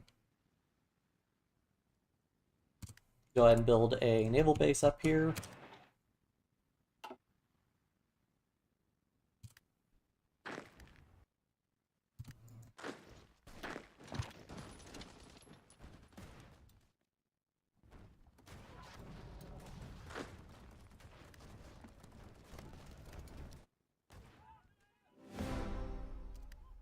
Ooh, I am inevitable. Gain at least one province every week for a certain number of weeks. Huh.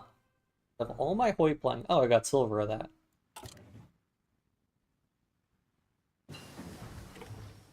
Out of all my HOI playing, I've never gotten, well, never gotten the silver version of that.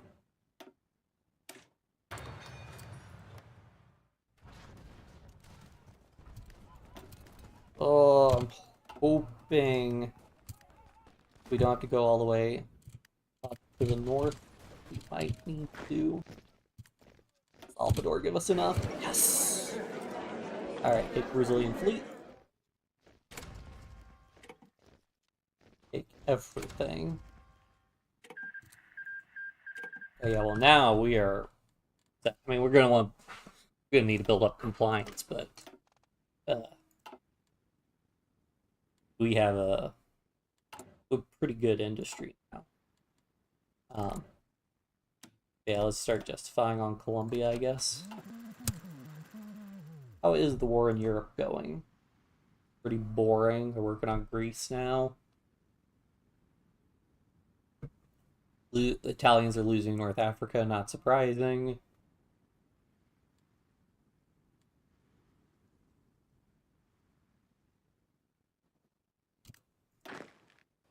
How many divisions he got? No idea.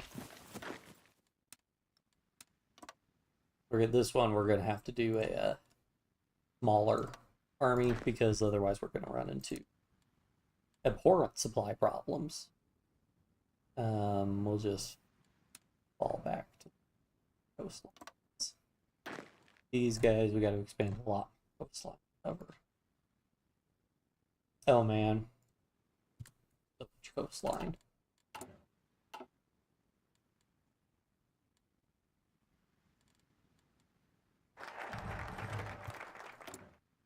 Alright, another research slot, always nice.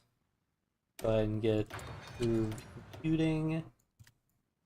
And let's go ahead and work on our fighter bonuses. We don't need to import rubber anymore, which is always nice.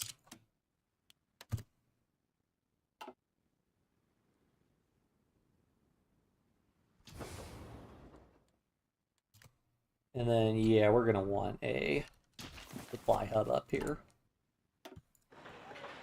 Honestly, I'd probably move it. Yeah, I may as well just go ahead and put it here, because we are also going to go to war with Venezuela.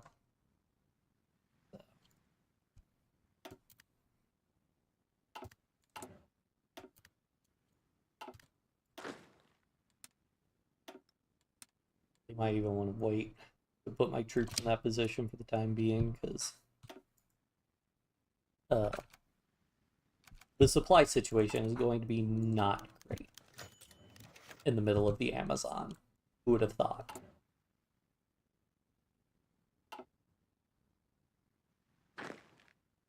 Like, look at how slow these guys are going.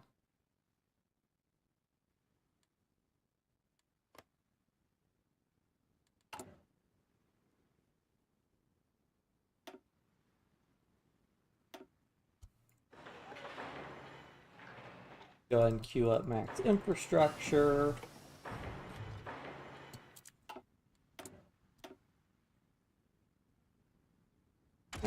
Go ahead and do some... Oh, we'll go ahead and improve our artillery.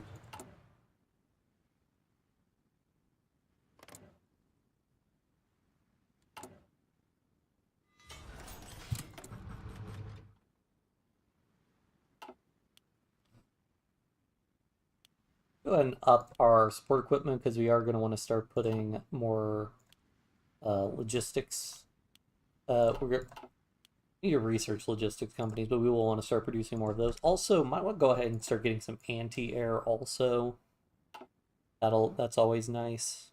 Nice to have.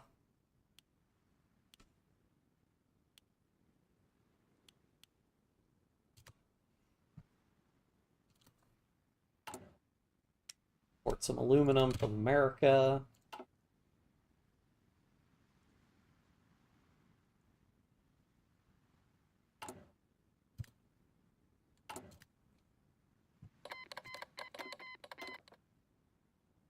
There's Germany at war with the Soviet Union. Let's go ahead and up our conscription law because could always use more manpower.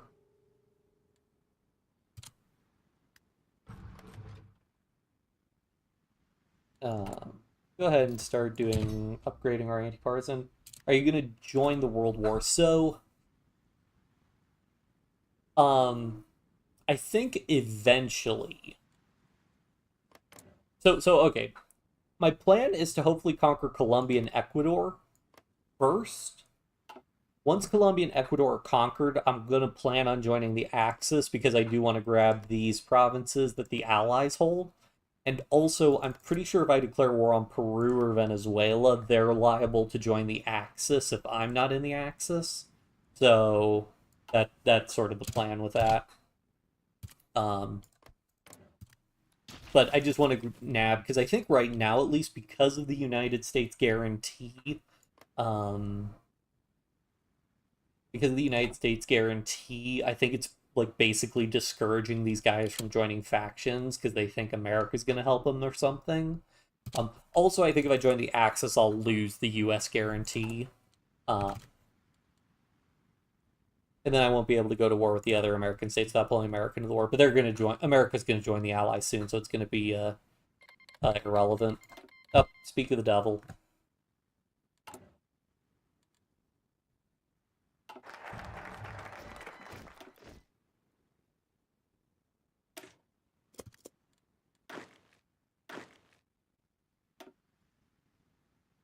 And I'm also just trying to get more divisions out so we can actually guard the coastline. Also, let's just go ahead and finish that naval base. Yep, that gets us some more supply.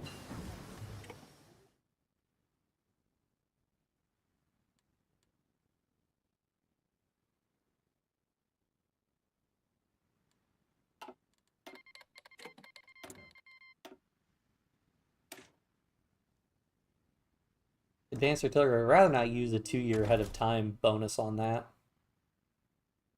Prefer to use it on like that improved infantry equipment bonus.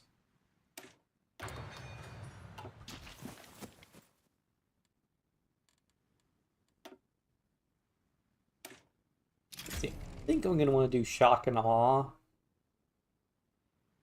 Yeah, get a little more attack because like.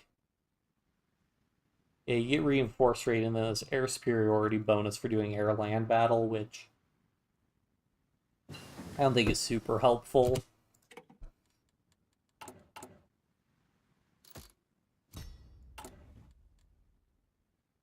How longer we got in our Columbia justification? Another 2 months and we should have our supply have done a little bit longer than that.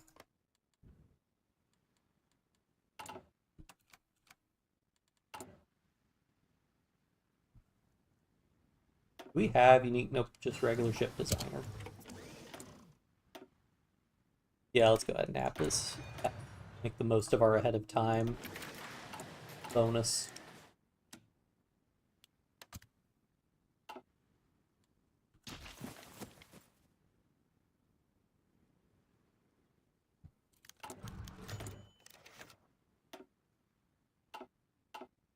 I'd take a lot more losses from all those garrisons, but that's to be expected. Probably will want to do the elusive gentleman, get the extra agent just to be doing root out resistance. Honestly, let me see how much it would be to design a like cheap light tank for our war garrison. Small armaments, want the heavy machine gun. Yeah, that thing costs almost nothing.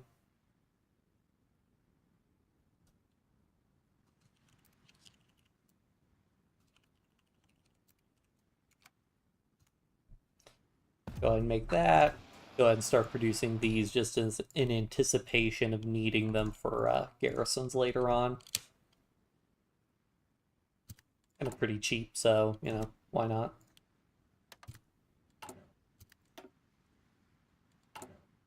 Um,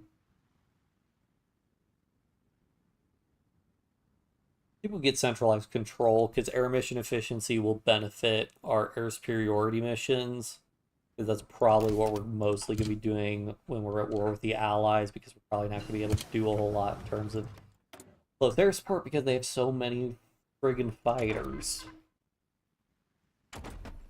We'll go ahead and start.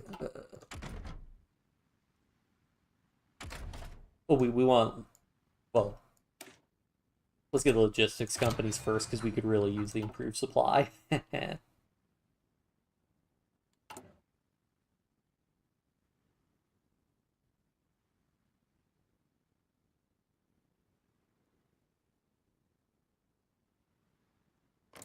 Getting pretty close to our Columbia justification.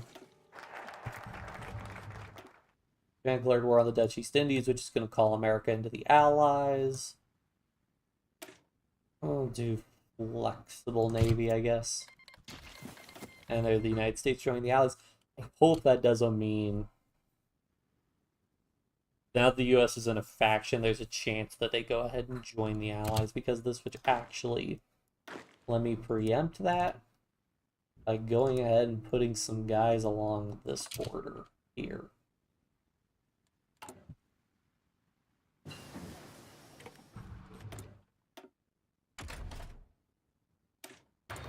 We'll get Engineer 2s to get flame tanks. Justification's done, but I have to wait. I have, I think, 2 months for this. Yeah. So we'll wait. We'll go ahead and just wait until that supply hub finishes. Because I don't want to be taking a bunch of attrition if I don't need to. Really wonder how the feel of the inside those Argentinian supply trains in the middle of the Amazon to the border of Colombia, dozens and dozens of the fact that that's actually a good point. It's kind of surprising that they don't have construction speed modifiers from terrain. Like, I understand why they don't do it for like buildings, because like they'd have to do some complicated like um you know, terrain weighting math, like how much of the state is jungle, how much of the state is plains, you know? Like, realistically, building a railway through the jungle is way, way harder than building a railway through the mountain, or building a railway over plains. And, like, they could easily uh, uh, calculate those construction speed modifiers. Um, but I guess they opt out of it. But yeah, we're literally talking like hundreds of thousands of Argentine troops passing by like literally like previously uncontacted populations deep in the Amazon. Being like, hey guys, what's going on? Don't mind us, we're just passing through.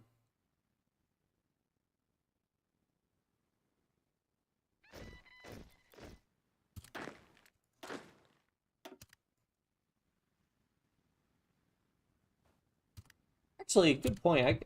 There's a good point of like I could just surround like Cayenne and these other states and get encirclements that way. Actually, when we are at war with the Allies. All right, supply hub acquired. I am going to be careful. I need to make sure that I don't lose the war goal. I have until December 18th.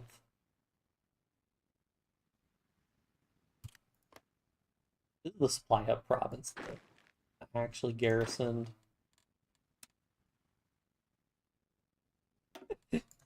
Yeah. Few Jaguars, few Anacondas, like a bunch of previously undiscovered diseases. Yeah. Pretty rough. Okay, we're gonna have to declare war a smidge early because our troops are so slow. And we're gonna lose the war goal soon.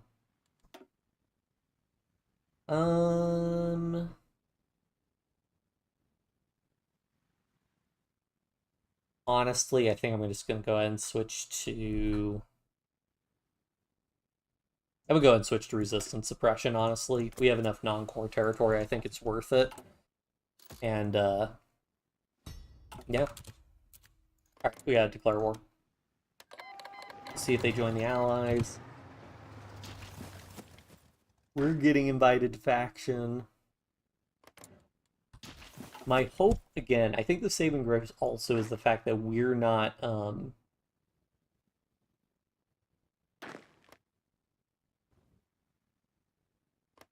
since we're not in the Axis, but the UK does not want to get involved in another war if it doesn't need to. So it's not willing to invite other people into the faction. I also wonder if we're considered a great power. Like, I can go to diplomacy, major countries. No. Wait. I don't know if this would show me, though. Oh, yeah, it would. So, yeah, we're not... How is Bulgaria a major country? How's Sweden a major country and not us? In fact, why does Bulgaria have so many factories? How many factories does Sweden have? Oh, wait, I think Sweden just fell. Portugal's listed as a major country, though. What the heck? How do they have so many factories? Conquers all of South America. No, no factories. Although we did just get a bunch of factory slots, so uh I actually need to research synthetic refineries, so we can start building synthetic refineries. Let me move the infrastructure up.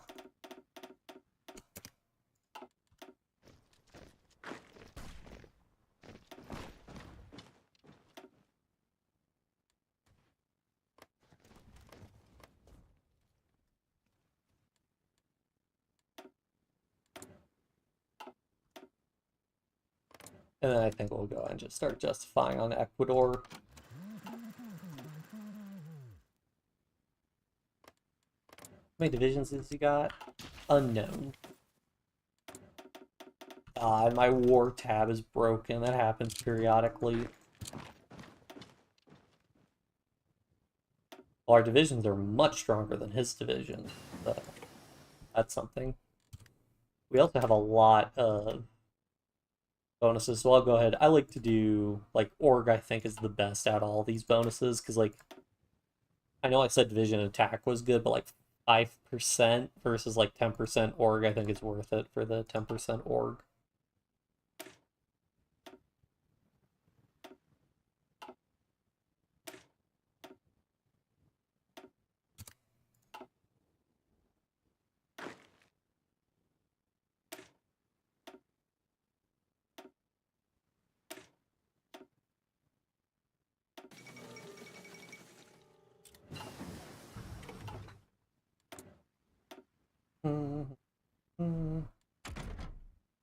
More tanks.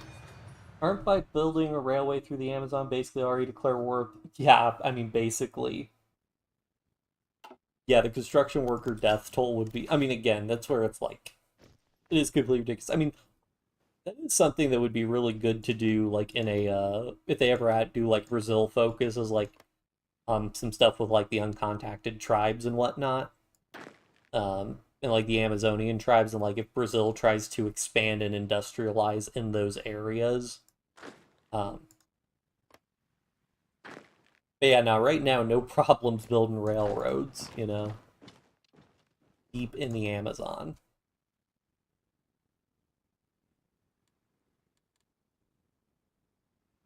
But yeah, the goal is where I think I'm going to try and nab Colombia and Ecuador, and then, it's going to be a,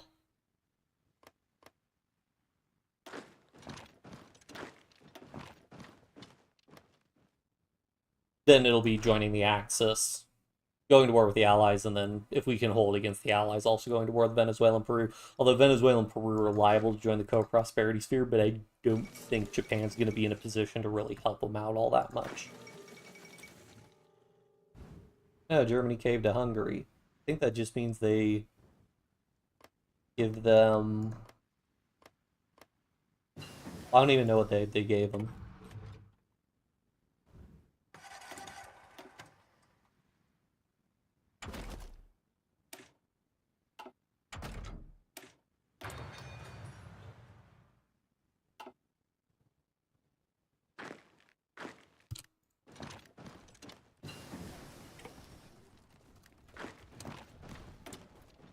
let's see.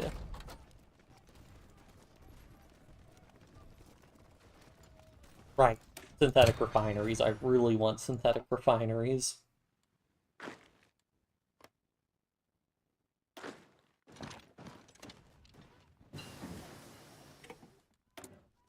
Better logistics companies, which probably go ahead and get away with putting logistics companies in all these divisions. Yeah, we can afford that. So yeah, this will give us a pretty nice supply savings.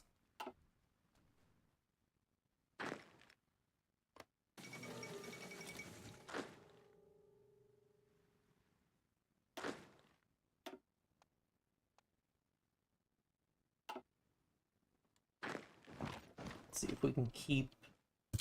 Might be able to attack those guys and keep like most of his army pinned down. And maybe we can just swoop his capital a little bit.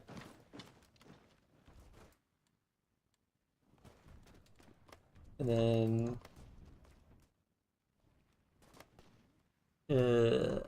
probably also going to need... Yeah, we're also going to need to take that province as well, but... That's fine. Should be fine. I mean, we should get a supply hub here, which if we do not have a rail connection, we can build one.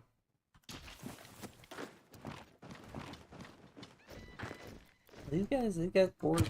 I think they're probably like stuck on account of not being able to, like, on account of like, they probably think the supply situation is really bad, so they don't want to like move around as a result. But oh well.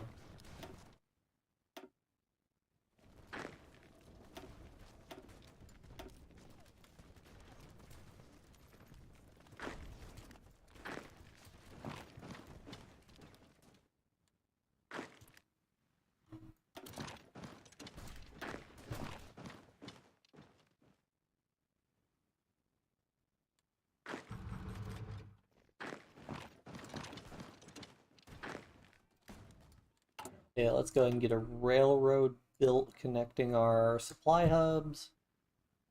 Make that the top priority. Oops, that's the opposite of making it the top priority.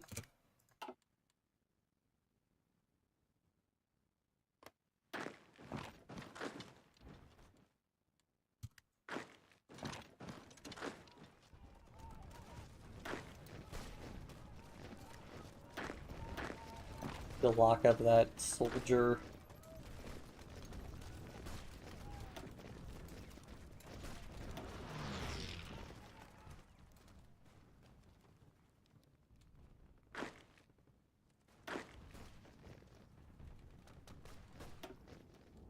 I hate that the war tab's broken. I can fix that by relaunching the game, but I don't want to do that. Go ahead and start getting these resource extraction techs.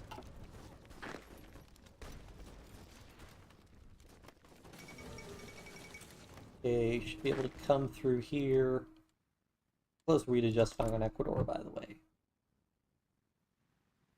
Guaranteed by Colombia. Yeah, I don't think you're going to be around that much longer, Colombia.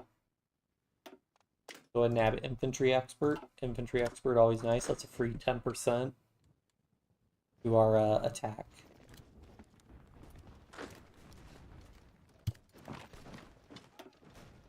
Alright, we'll grab this victory point up here. We should be close to capitulating them. And then we'll be all set to go to war with Ecuador soon. The railroad done. Yep. So we are also all in supply. Very nice. Yep, once we take this province, this should end the war.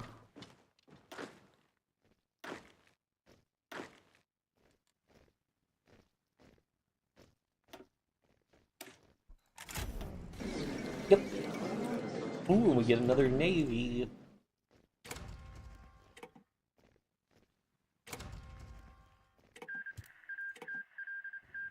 Alright. Just keep doing our agency upgrades so we can get another agent. And we need to combine these fleets all together.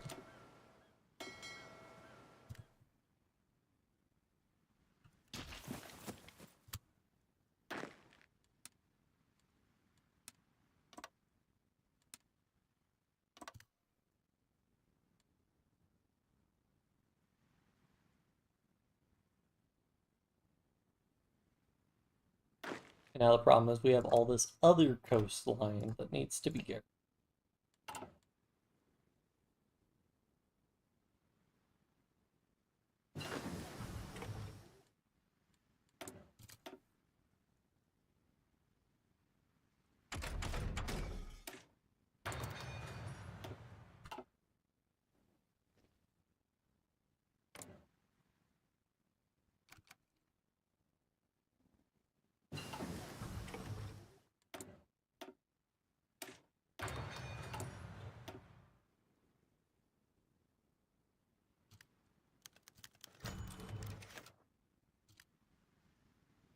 Alright, let's go ahead and get a couple more civilian factories, actually, because I could really do with some more civilian industry. We should still have plenty of slots for synthetic refineries.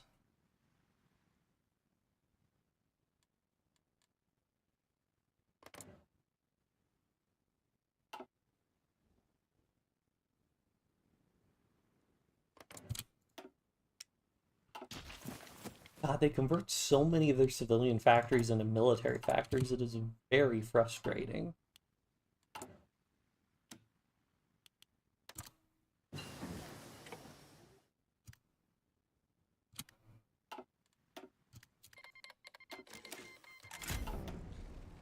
How's the Axis doing? Completely lost North Africa. Not doing great against the Soviet Union either.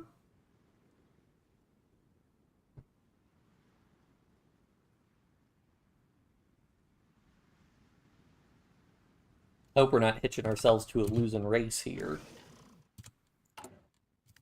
But to be honestly, like, sure, I could probably get away with gobbling up most of these states, maybe even the fascist states, staying neutral in the war, but I still wouldn't be able to get the Panama Canal, and I wouldn't be able to get these other Allied territories. So, and also, I mean, come on, I know the viewers want to see.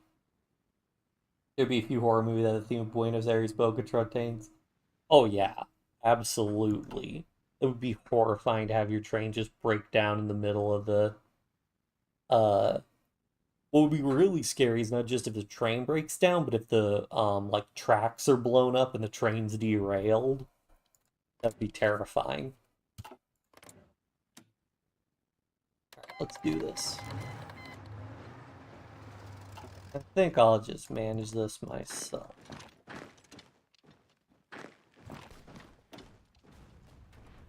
Yeah, he doesn't have, oh wow, yeah, we sort of melted that guy.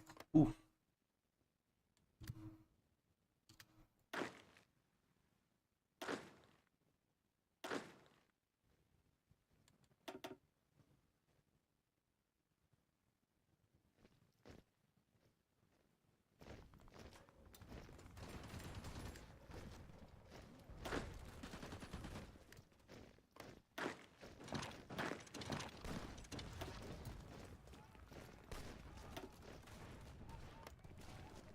Probably need to take both of these provinces, I'm guessing. Capitulate him, take both his victory points, but it should be easy.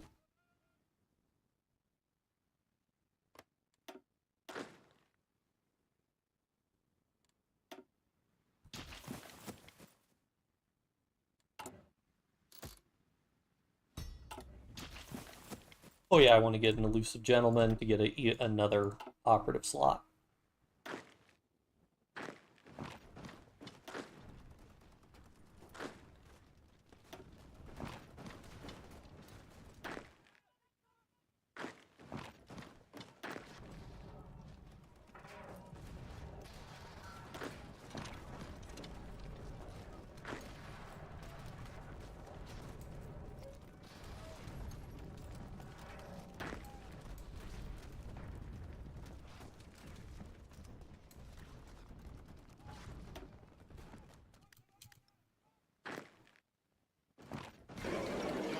And there goes Ecuador. Oh, they had no navy at all.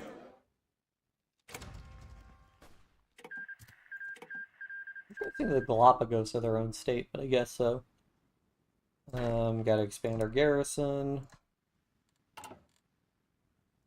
I think garrison. Oh, right, this state is just that big. Um,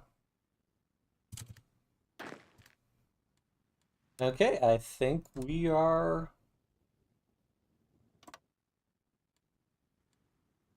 I'm going to get my troops into position, but I think we are good to try and join the Axis and see how that goes.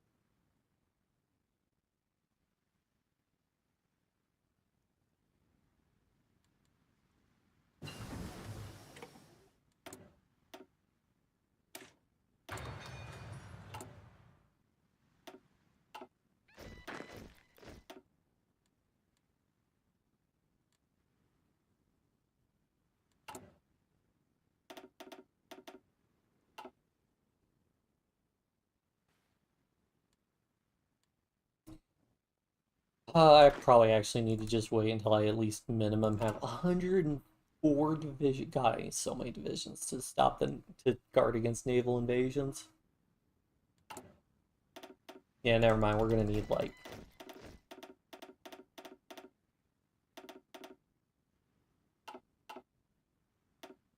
36 divisions, maybe. This is gonna suck. It's the naval invasions, man. The worst part of Hearts of Iron is the naval invasions. Have our fleet training a little bit.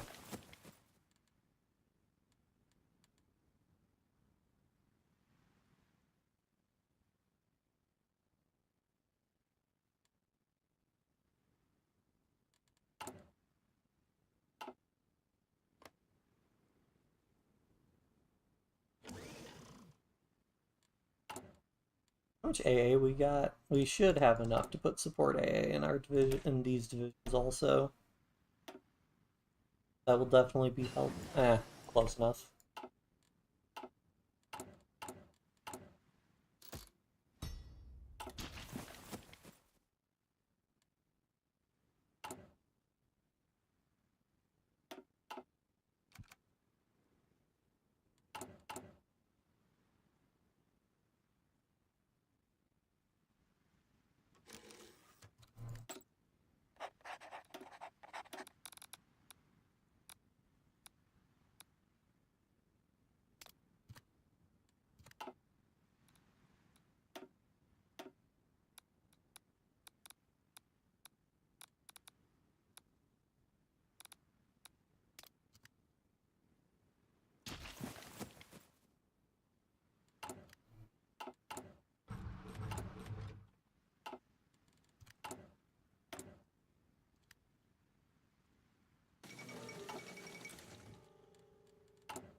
Yeah, we are getting 300,000 manpower out of Brazil. That's not bad.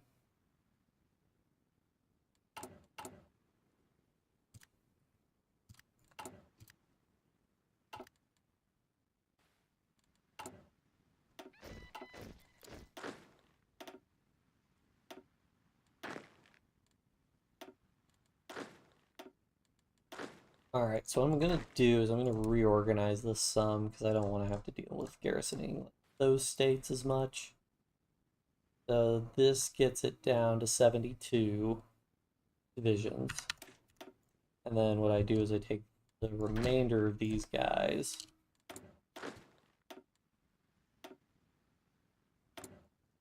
Field commander.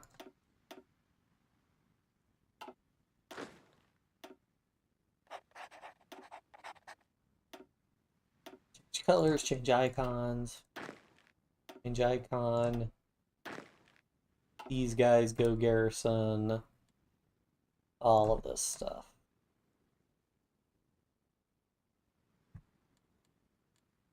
Again, I want them to prioritize defending stuff. Yeah, not quite enough, but it'd be most of the way there, so I'll let those guys move into position. Go ahead and train another 48 divisions, I guess, if I can afford it. I cannot, in fact, afford it. Guess we'll train like, I'll keep like 6 training in reserve. We're gonna need to up our conscription law.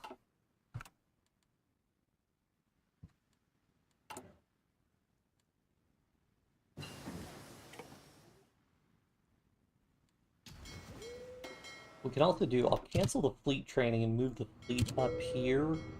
And then I could set it to strike force on like a couple of, like, if I set it to strike force like here, I might be able to block, they might be able to block most of the naval invasions he can do because he might be sending most of his fleet to mess with the, um, Germany.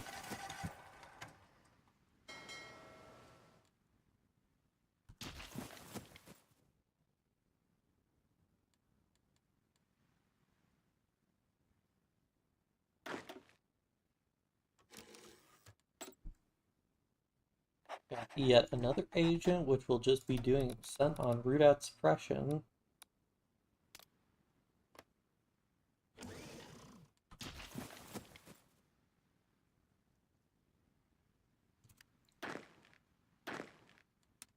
Cancel these orders, make the field marshal fallback line.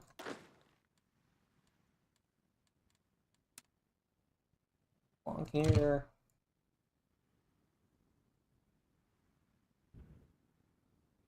Okay, my troops should be mostly settled, so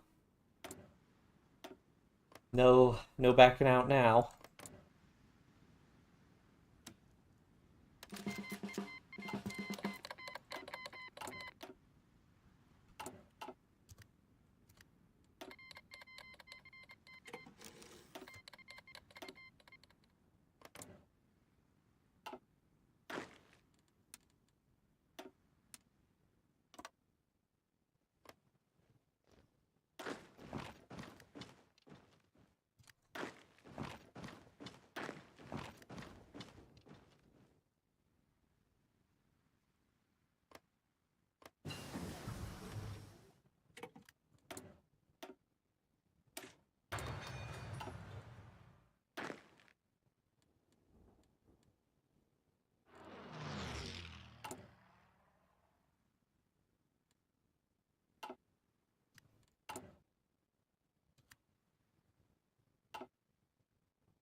And now it begins. The continuous destruction of forces via those naval bases.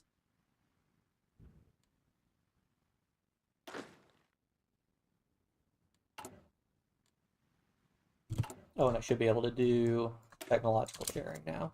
Get a 5th research slot, which will be very nice.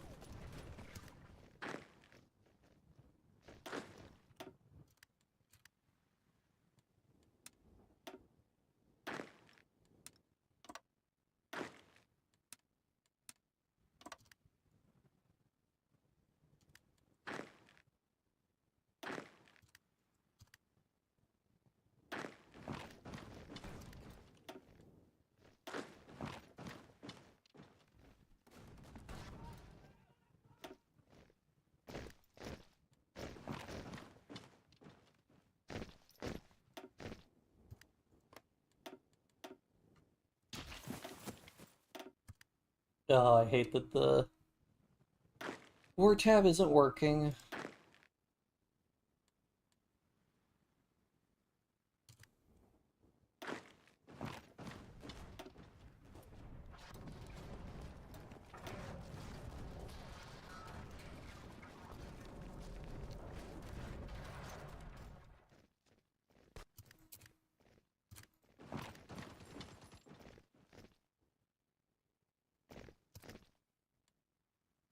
South America's being very aggressive sending troops in here. I can't see the casualty reports. I mean, I guess I can look at this. Equipment loss 23,000 versus like 600. Yeah. That's pretty bad. Of course, that includes like the Ecuador-Colombian wars, but pretty.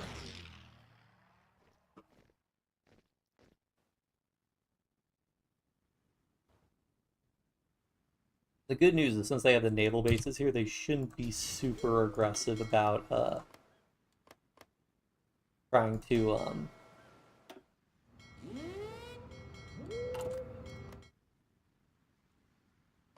do naval invasions because they already have naval bases.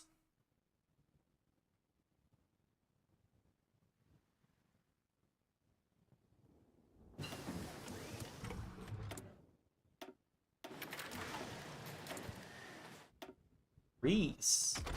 Greece is moving troops in here.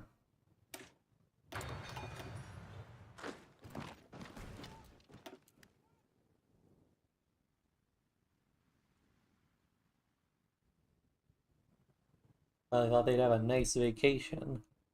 Not the case.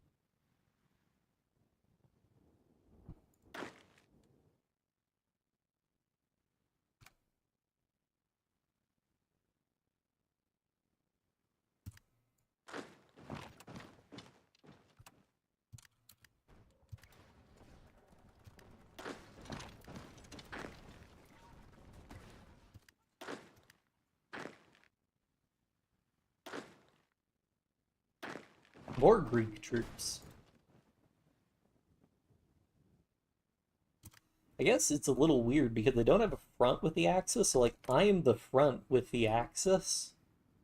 Um, so maybe that's why they might also become more aggressive sending troops that way because of that.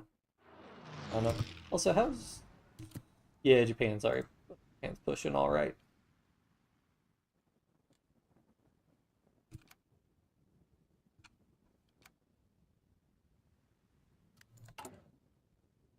Oh yeah, the game at this point, I mean, I guess we probably have medals to award. Field commanders.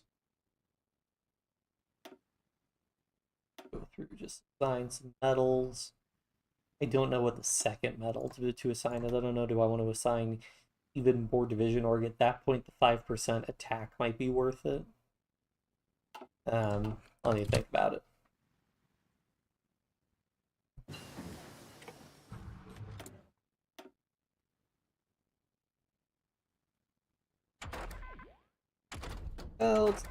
Well, no, let's do this to get more dispersed industry. Oh, also, am I doing... Yeah, we're about to get synthetic refineries. Cool. Another thing, so part of why this strategy is so effective is because when troops are not doing naval invasions, when they're moving just like into naval bases, they don't have any org when they arrive, so they are very vulnerable. That's part of why the strategy is so effective. Even if you were to move, say, like 10 divisions in all at once, they would have no org and could be destroyed with relative ease. And grab army logistics, reduce some of the attrition we're taking. We are taking a decent amount of attrition.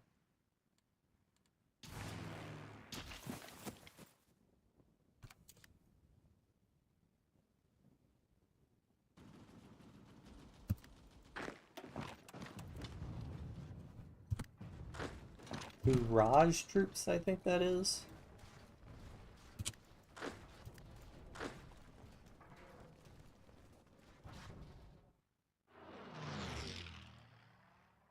Troops from Mexico.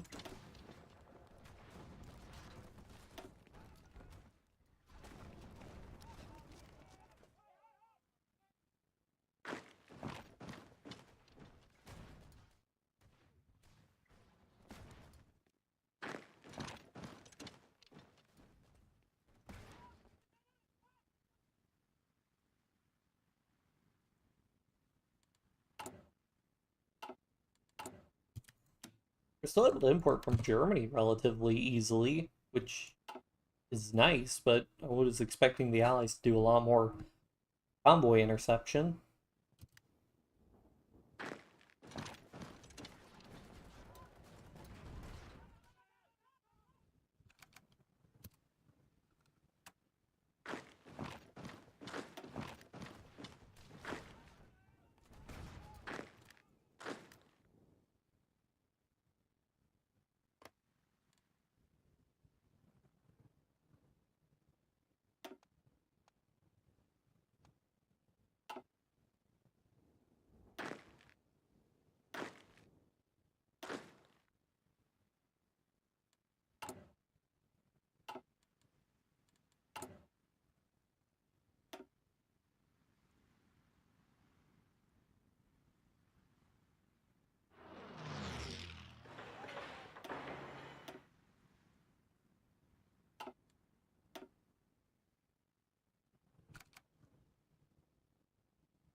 Go ahead and queue up max anti-air also in all of our states. Just in case the Allies decide to turn their strategic bombers against us.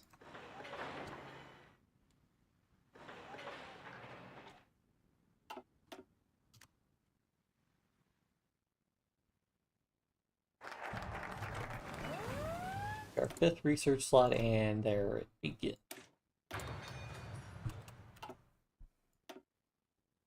Oh, they're going for the Galapagos. Well, okay. Wasn't really gonna do anything with that, so you guys go. I think we'll I think we'll go ahead and just hop back on resistance suppression, honestly.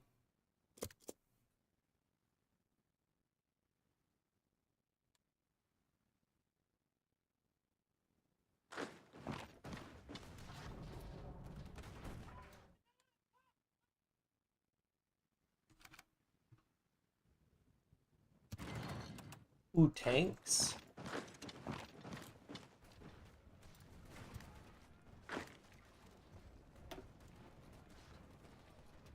And of course, these guys count as encircled, so they get a malice from that.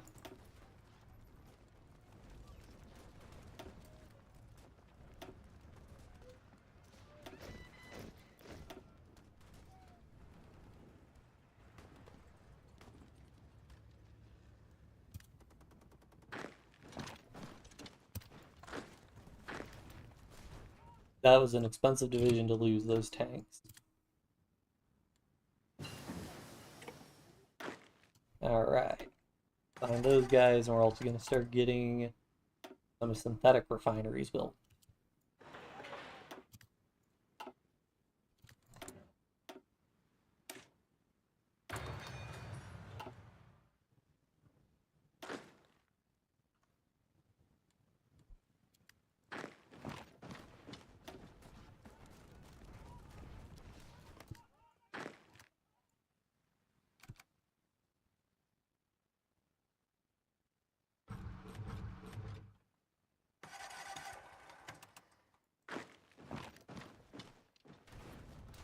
Because they should be using guys, actually, they're attacking from a different direction, because those guys are attacking from across a river. Oops. Vichy France, oh boy, time for them to lose all their African holdings. I really hope... Yes, I'm considered a major, okay. As long as I'm considered a major, then I don't have to worry about, like, if Germany's capitulated, I will... That if Germany capitulates, I will also capitulate. If that happens where they're also able to retreat through the port, I think it's if the AI go ahead and queues up to move them.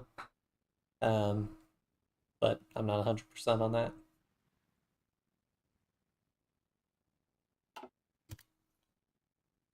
Probably also get away with, like, taking these guys and moving them back down here, just to make sure our capital and core territory don't fall. And then just assign, like, a fallback line like so.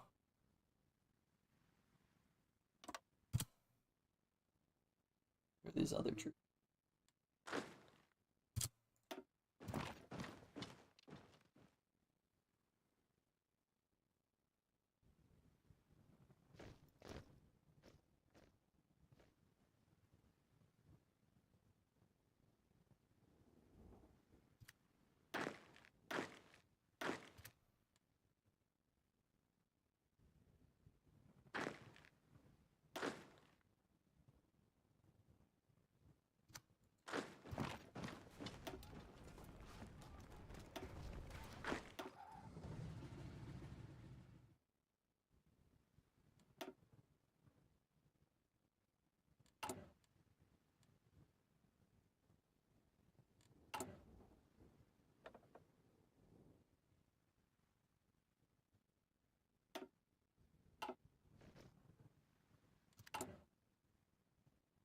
Sure, so I guess now, well, we want to research some better submarines, but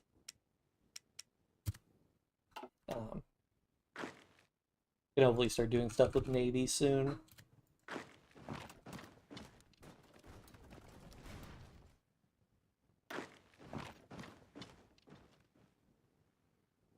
I guess he's not automatically moving to fill out this fallback line, which is a little concerning, but okay.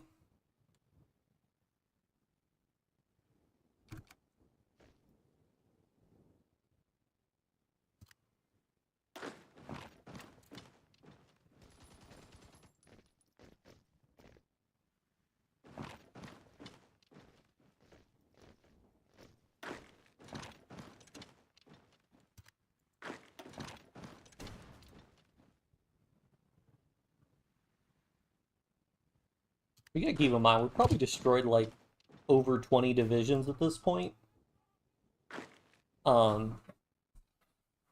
Which is like, that would be like half of our main fighting force that we've destroyed. So I mean, it's little by little.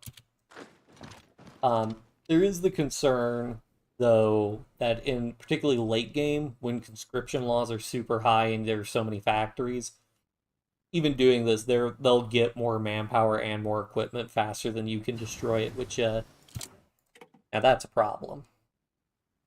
Speaking of which, we need to start speccing into planes.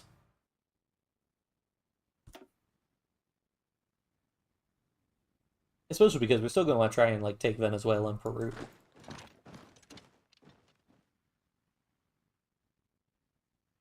The problem is they might be able to join the Allies. I'm not sure what the rules are for them joining the Allies. And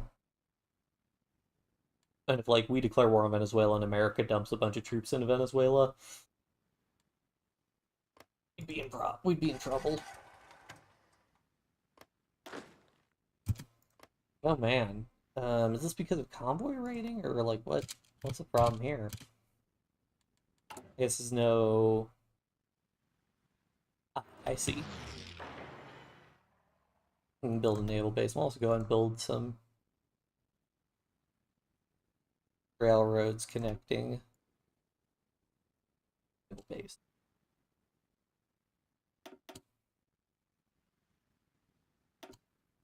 Oh.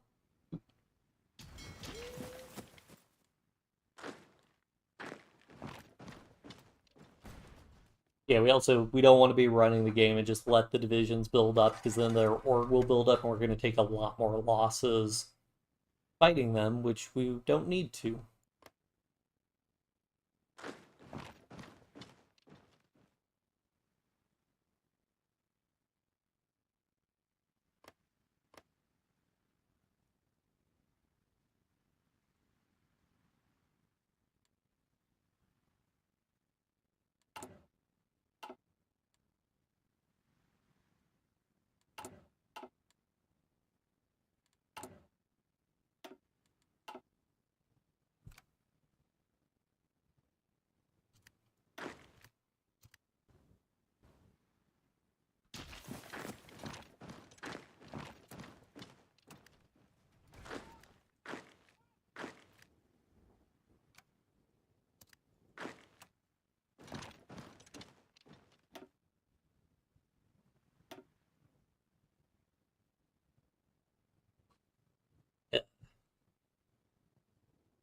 I know this is exhilarating gameplay.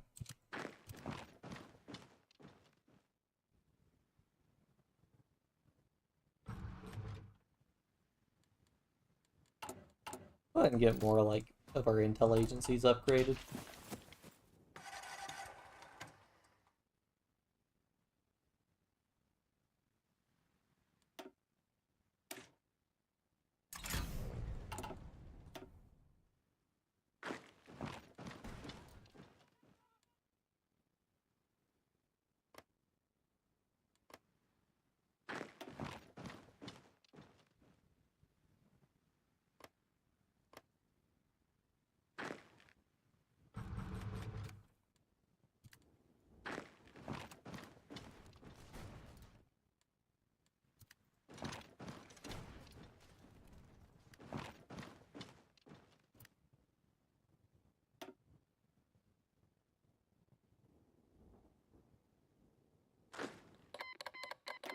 So, Union declared war on Iran.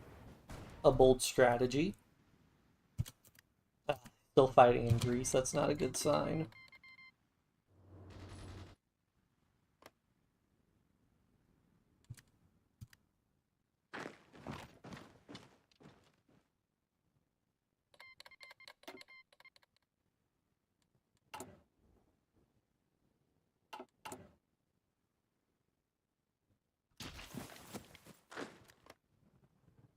Oh wow, we're getting aluminum from that state. Oh, now this will make building planes much more viable if we've got aluminum. That changes many of my plans then.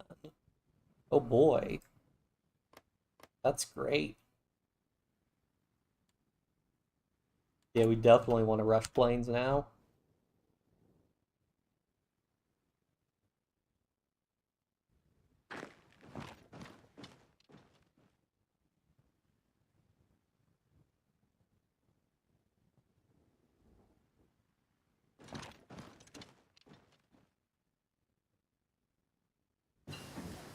Also, what can I do to modify my officer corps? Select a military high command. Uh, mm, do I want to promote any of these guys to like infantry? I guess I could go. I'll go ahead and promote this guy to infantry. Why not? I'd rather have the infantry bonus than the artillery bonus overall. That's going to benefit me more.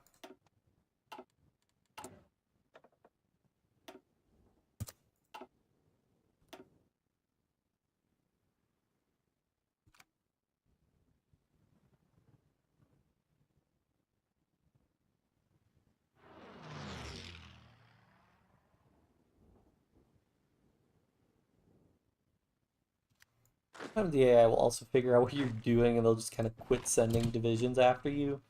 Um, yeah, another reason we want to build planes is because even if the allies are not doing anything regarding planes in our area, we can send them over to like the Axis to help out the Axis in Europe. Um, so yeah.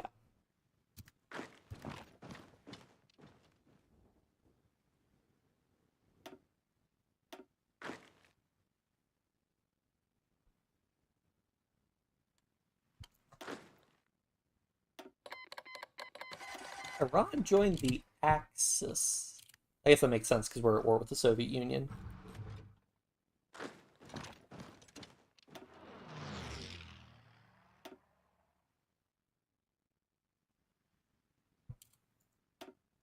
Grab some more doctrine.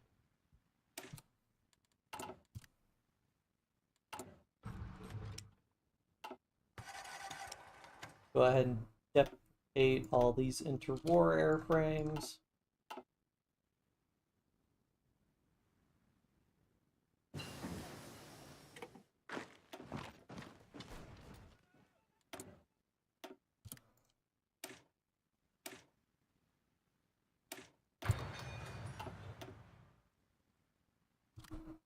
Again, unfortunately, war menu is broken, but we can go in here And see, we have lost, oh yeah, 100,000 versus we've only lost 779 in equipment and like 8,000 in attrition.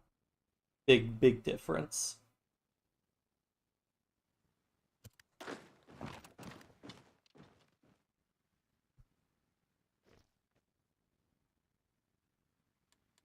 Do we also get radar yet? No. No radar yet.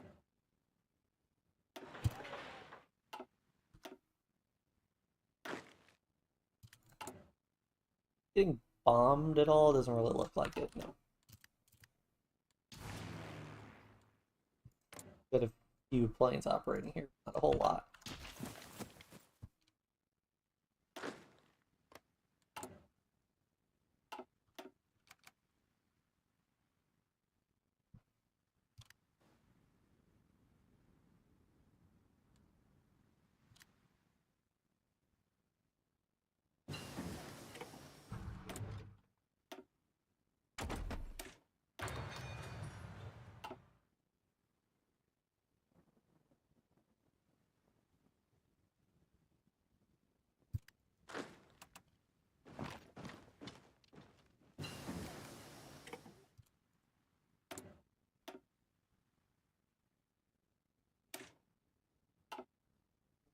Need to get better engines.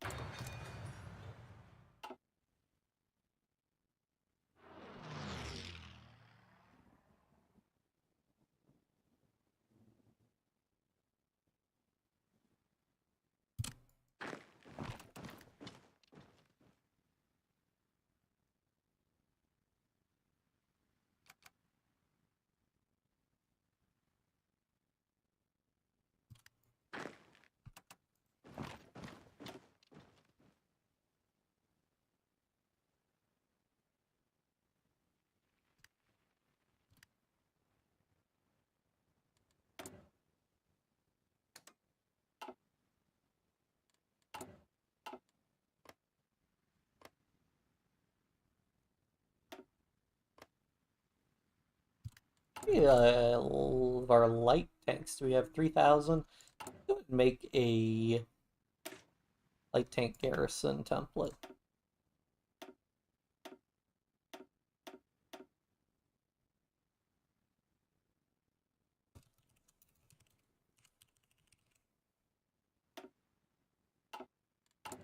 So how many are we using divisions total?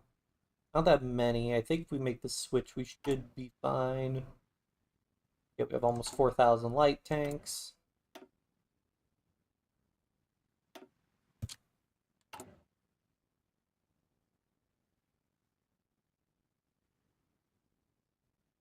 Yep. Looks like we have enough. So for context, we lost like 1,500 manpower before the previous year. We'll see how many casualties the tanks take.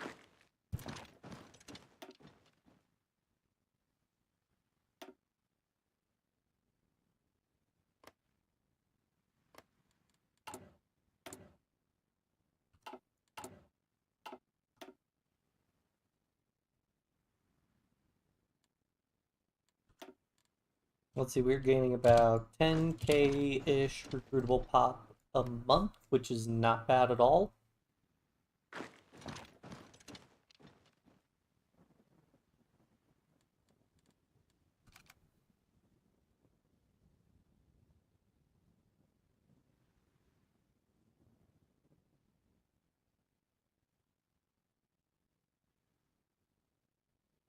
How's the African theater going? The Vichy's holding Africa, which is surprising.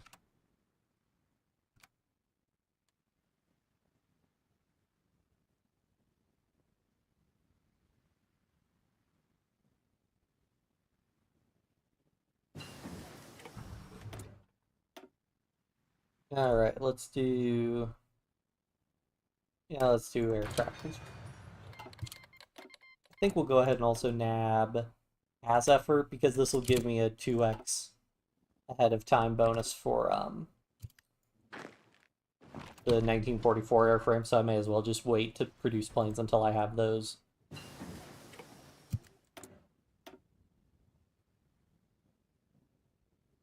Yeah, we can go ahead and do defense. Or do we want to do more rubber, or do we want to do...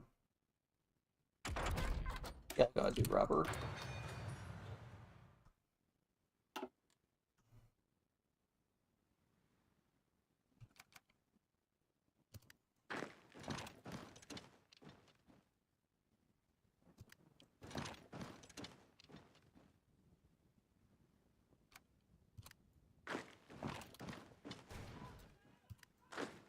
You see, sometimes he moves the divisions and he goes to like immediately pull them out. I guess he's moving them into the area and then realizing he may have made a mistake.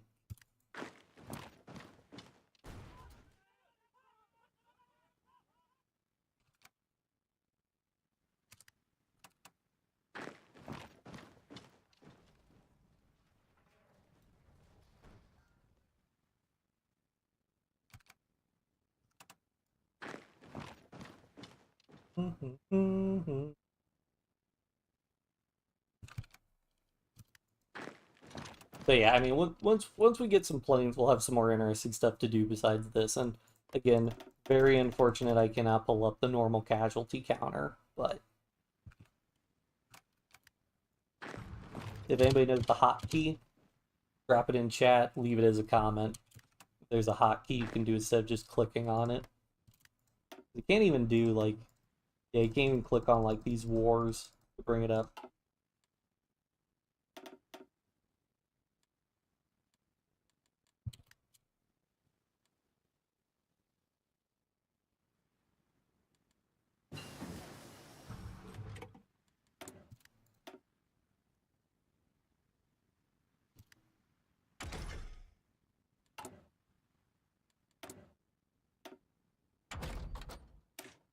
Do more resource extraction, that'll get us more aluminum, which will be nice.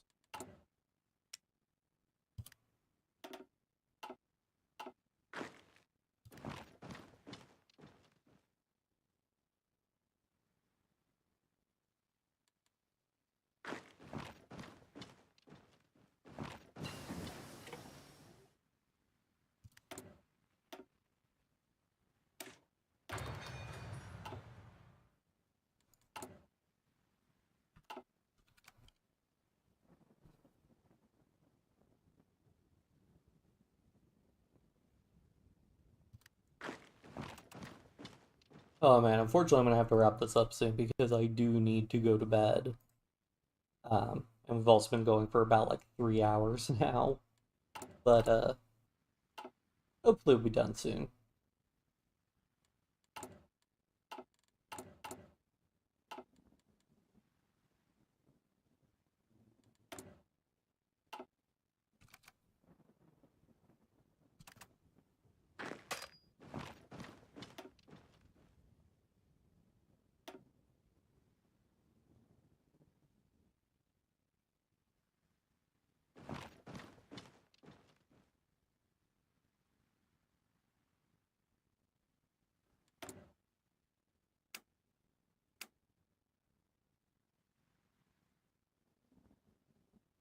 Oh wow, you need extra war support to do war bonds as a fascist country. I did not know that.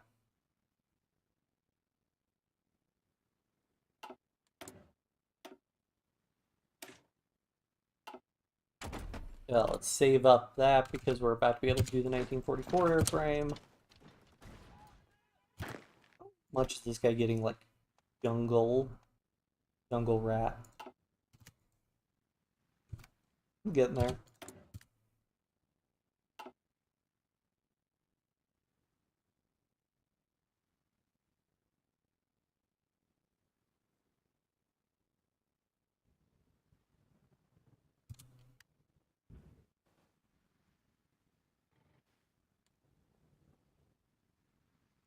Like well, at least in Greece he did the thing where he's like exhausting his supply. You can't really push too much. Look at the stalemate, and where are most of the Allies' planes?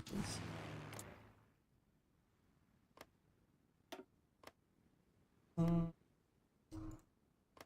Yes, okay, yeah, the Axis are concentrating their planes on the Eastern Front. I'm not seeing the where the Allies should have a bunch of planes. I'm not seeing them, like Yeah, UK has like 8,000 planes. America has like 5,000. Where the heck are they? That they could be in against Japan, but that's weird. That's very strange.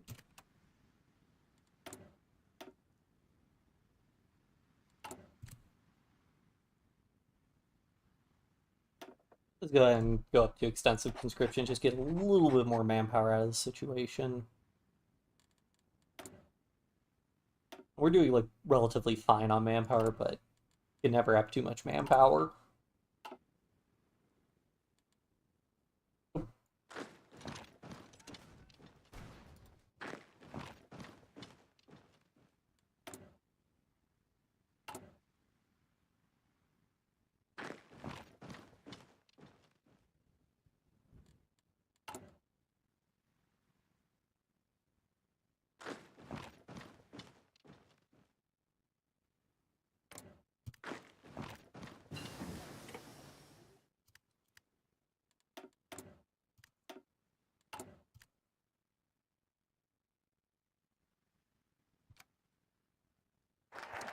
All right. Do the go back to resistance suppression for the time being. Go ahead and nab that 1944 airframe. Only 46 days to research it, thanks to our saved up research. Go ahead and wait.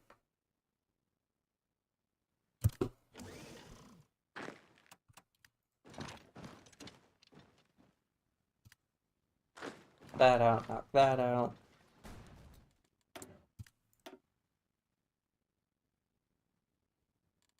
Yeah, we'll just keep, yeah, that's gonna be a little bit while. We'll go ahead and just get range improvements, why not?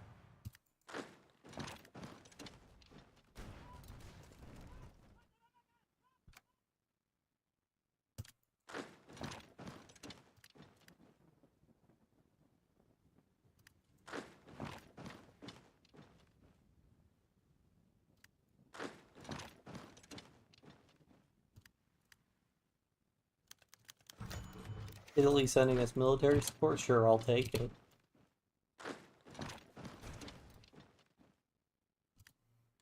What are we doing? Oh yeah, we're just building like regular stuff. May as well go ahead and build more synthetic refineries just to have them. Again, they are a nice to have. Probably research like submarine. Well, probably want to finish researching like some good tanks after this.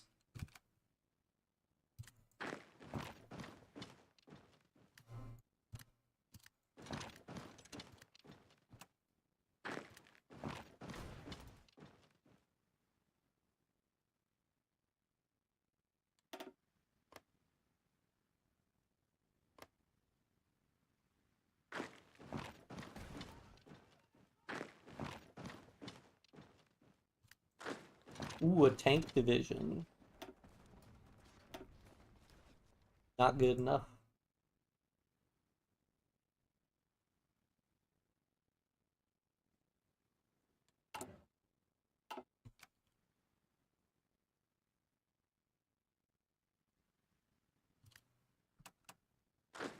Mountaineers.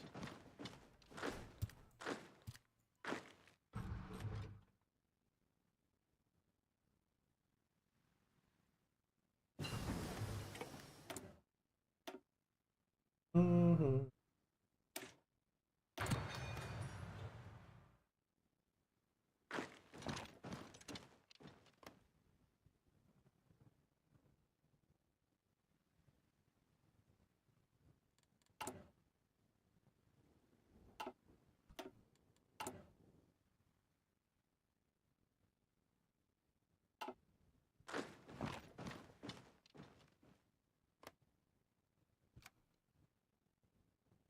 I don't think I get any like expand rubber plantation options. Sometimes you get decisions to extract like spend civilian factories to add more resource production into a state that's already producing a given resource, but Does not seem to be the case this time around.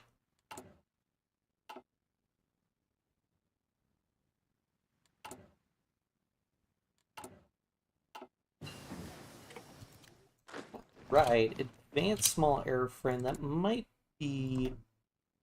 I would like to get engine 4s would obviously be ideal, but engine 3s I think are good enough for the, like, top tier meta fighters we want to make.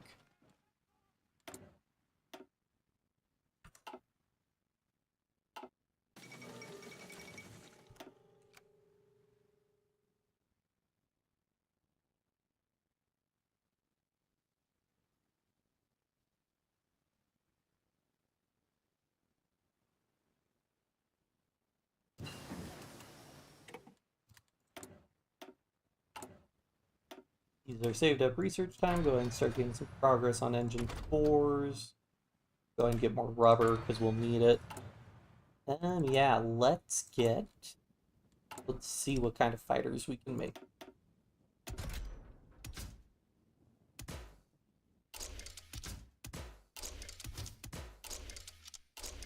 Nope, don't want anything there. Oh, didn't realize we were unpaused.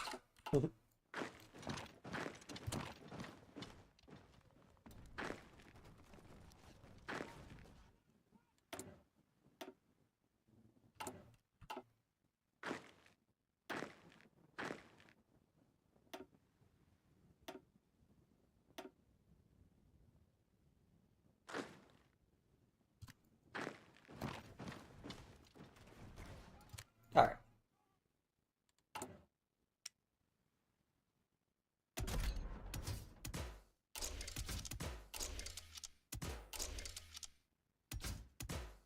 Engine 3 gets self-sealing fuel tanks.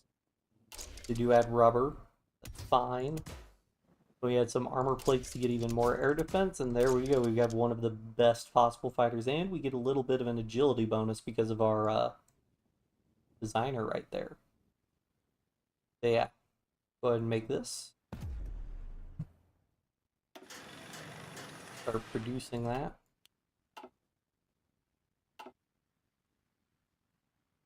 Honestly, go and put like 10 factories on that because we do not need all this. I mean, how much infantry equipment we got? Yeah, we have 73,000 infantry equipment in reserve. I think we are fine on infantry equipment.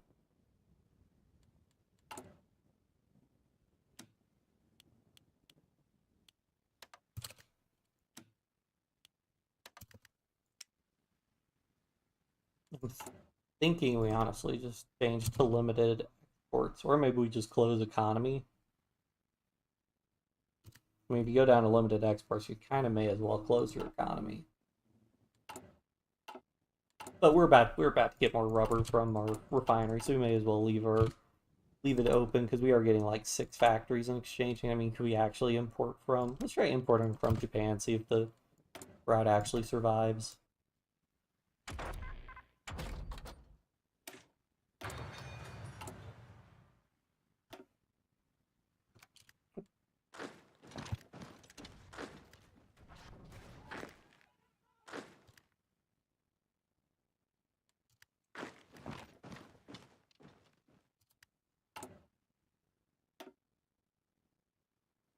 Oh wow, level 8 airbase here. Wow. And yeah, well, let's just get rid of these old fighters, honestly. I do not want to use them. I do not want to put my poor pilots in those.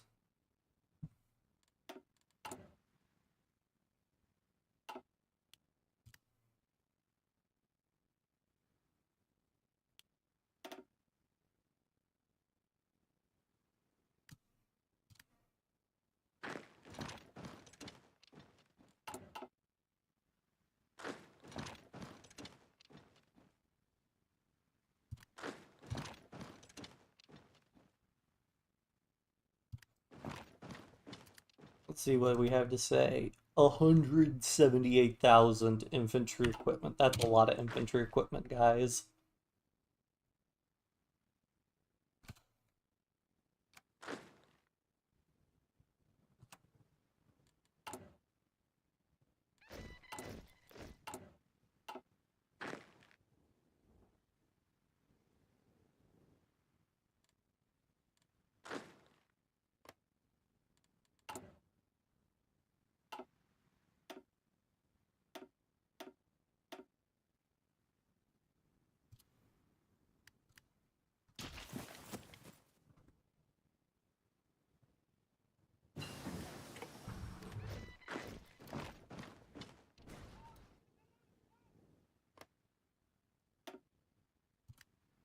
Alright, let's send these guys to go try and help out.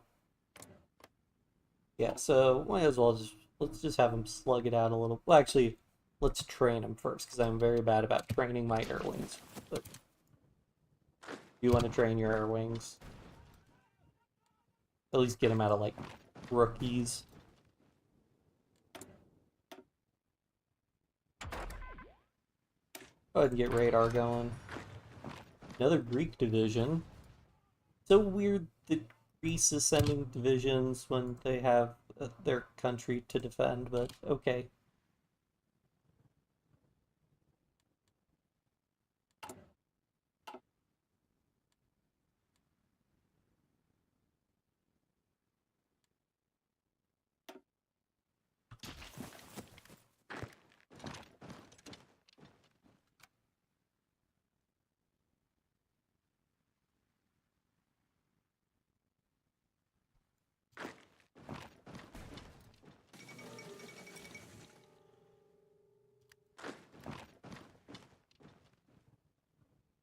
Pretty sure IRL the Germans took Kiev in 1941. Because they made it to Moscow in the winter of 1941, I think. So yeah, I'm pretty sure. Wait, why'd that event just happen? Romania probably got the state and just now transferred it. Okay, yeah, no, I was like, that doesn't really make sense. Oh well.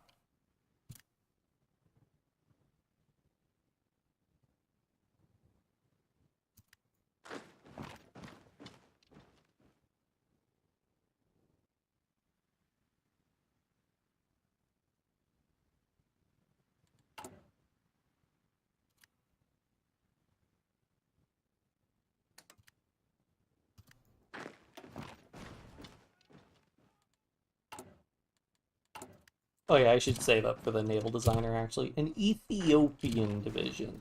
Interesting. Because we do need to start researching boats.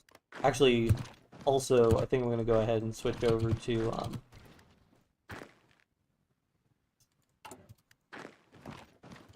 air production so we can get more planes out. Because, like, in terms of resistance targets, like, they're pretty low. Not zero, but I mean, in terms of like the amount of damage we're taking from resistance, I mean, we're down to like less than 400 manpower being lost, and we have lots of tanks in reserve. So, in fact, ooh, I might regret doing this, but I think we can go up to civilian oversight with how little damage we're taking.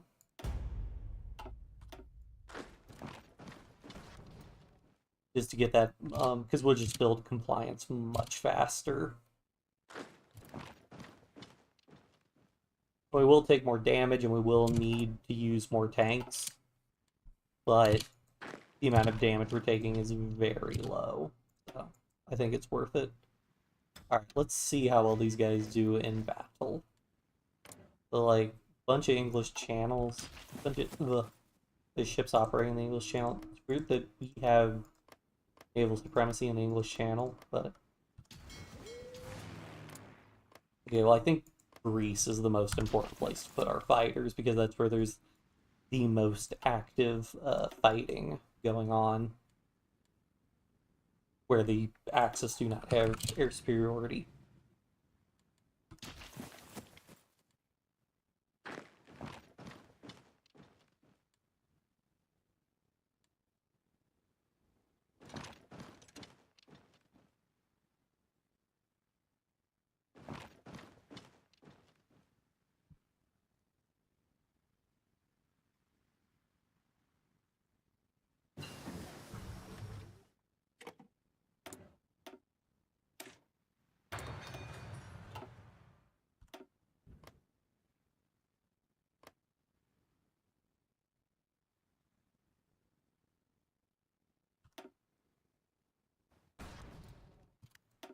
Alright, see what we can do.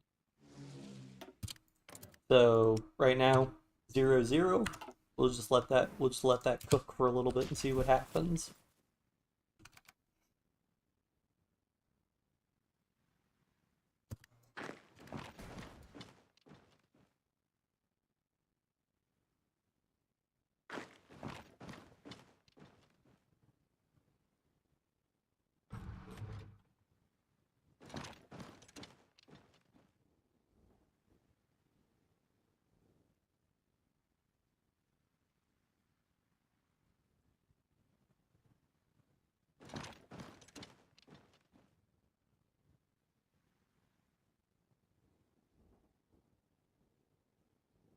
Hmm.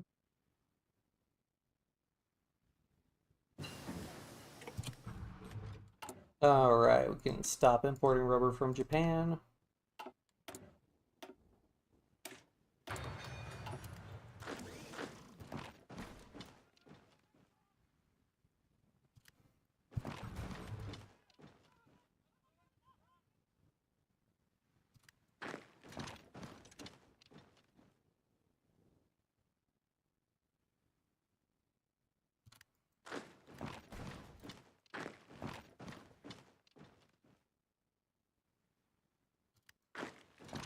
Oh wow, that American division was a very low strength.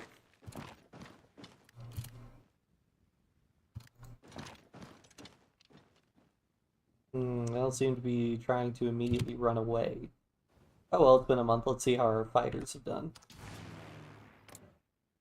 15 to 38, trading pretty well.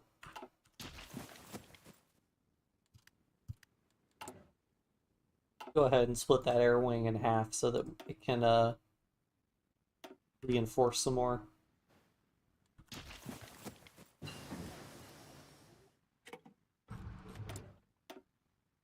Alright, let's go ahead and do grab jet engines because then we can research modern airframes. And then modern airframes are they're just even better.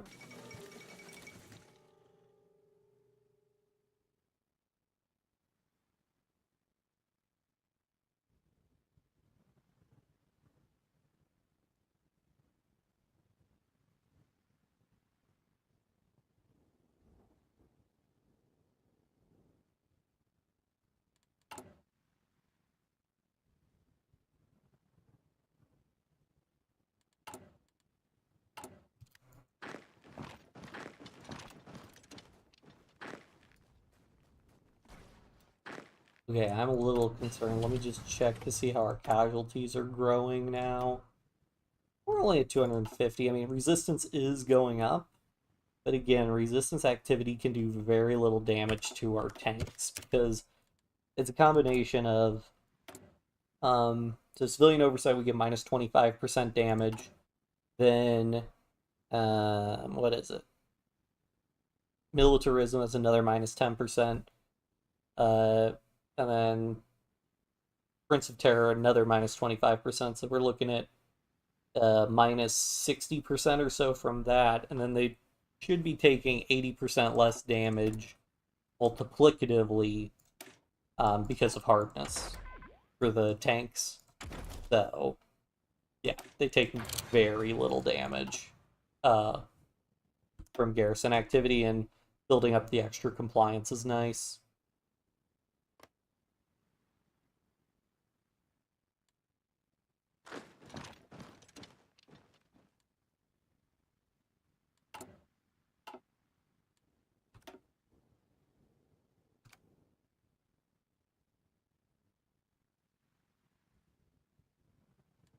Oh, and we can do more doctrines, which is always nice.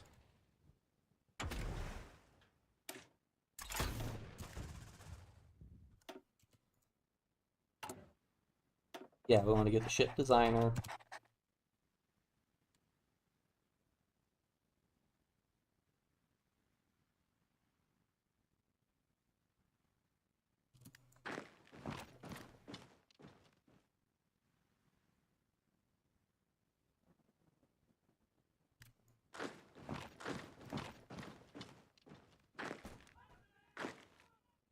This is really nice because he hasn't tried to navally invade us at all because he's got these ports the Allies have these ports they can send all their troops to, so they don't see a reason to do naval invasions. I mean, also, like, the fact that we have a bunch of naval supremacy around here also helps. Go ahead and build some, like, radar stations around here. Get a little bit more intel. Also, speaking of intel, go ahead and do that some.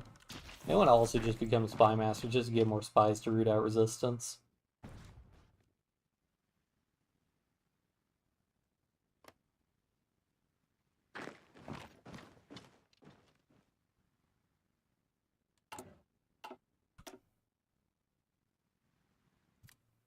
Take a peek at our air battle. 16 to 56, that's what we like to see.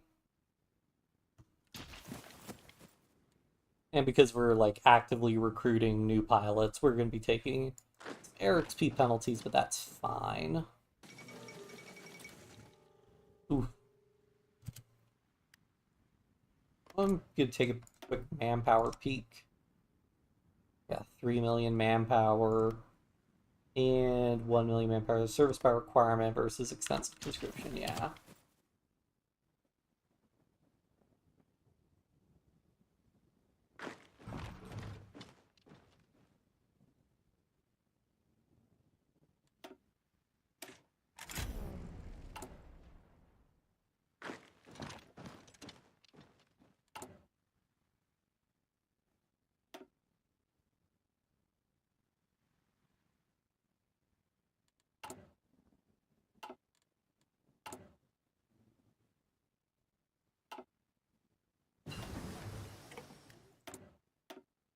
Alright, let's go ahead and start researching some submarines.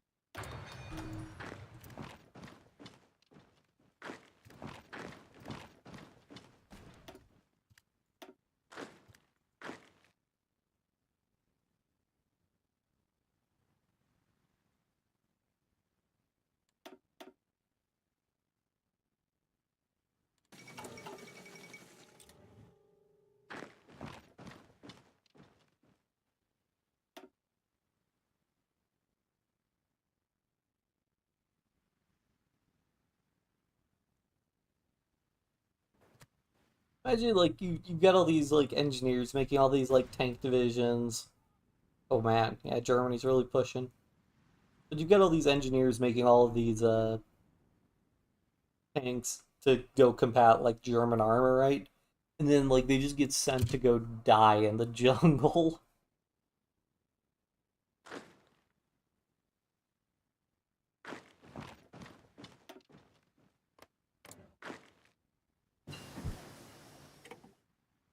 Okay, let me see. So did that guy? He's level 6 now. So yep, he upgrades as a chief of army.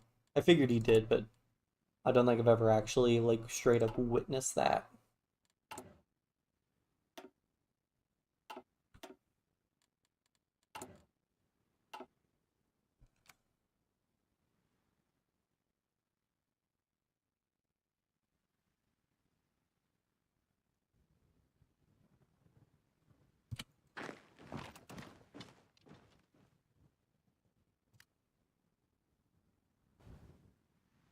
All right.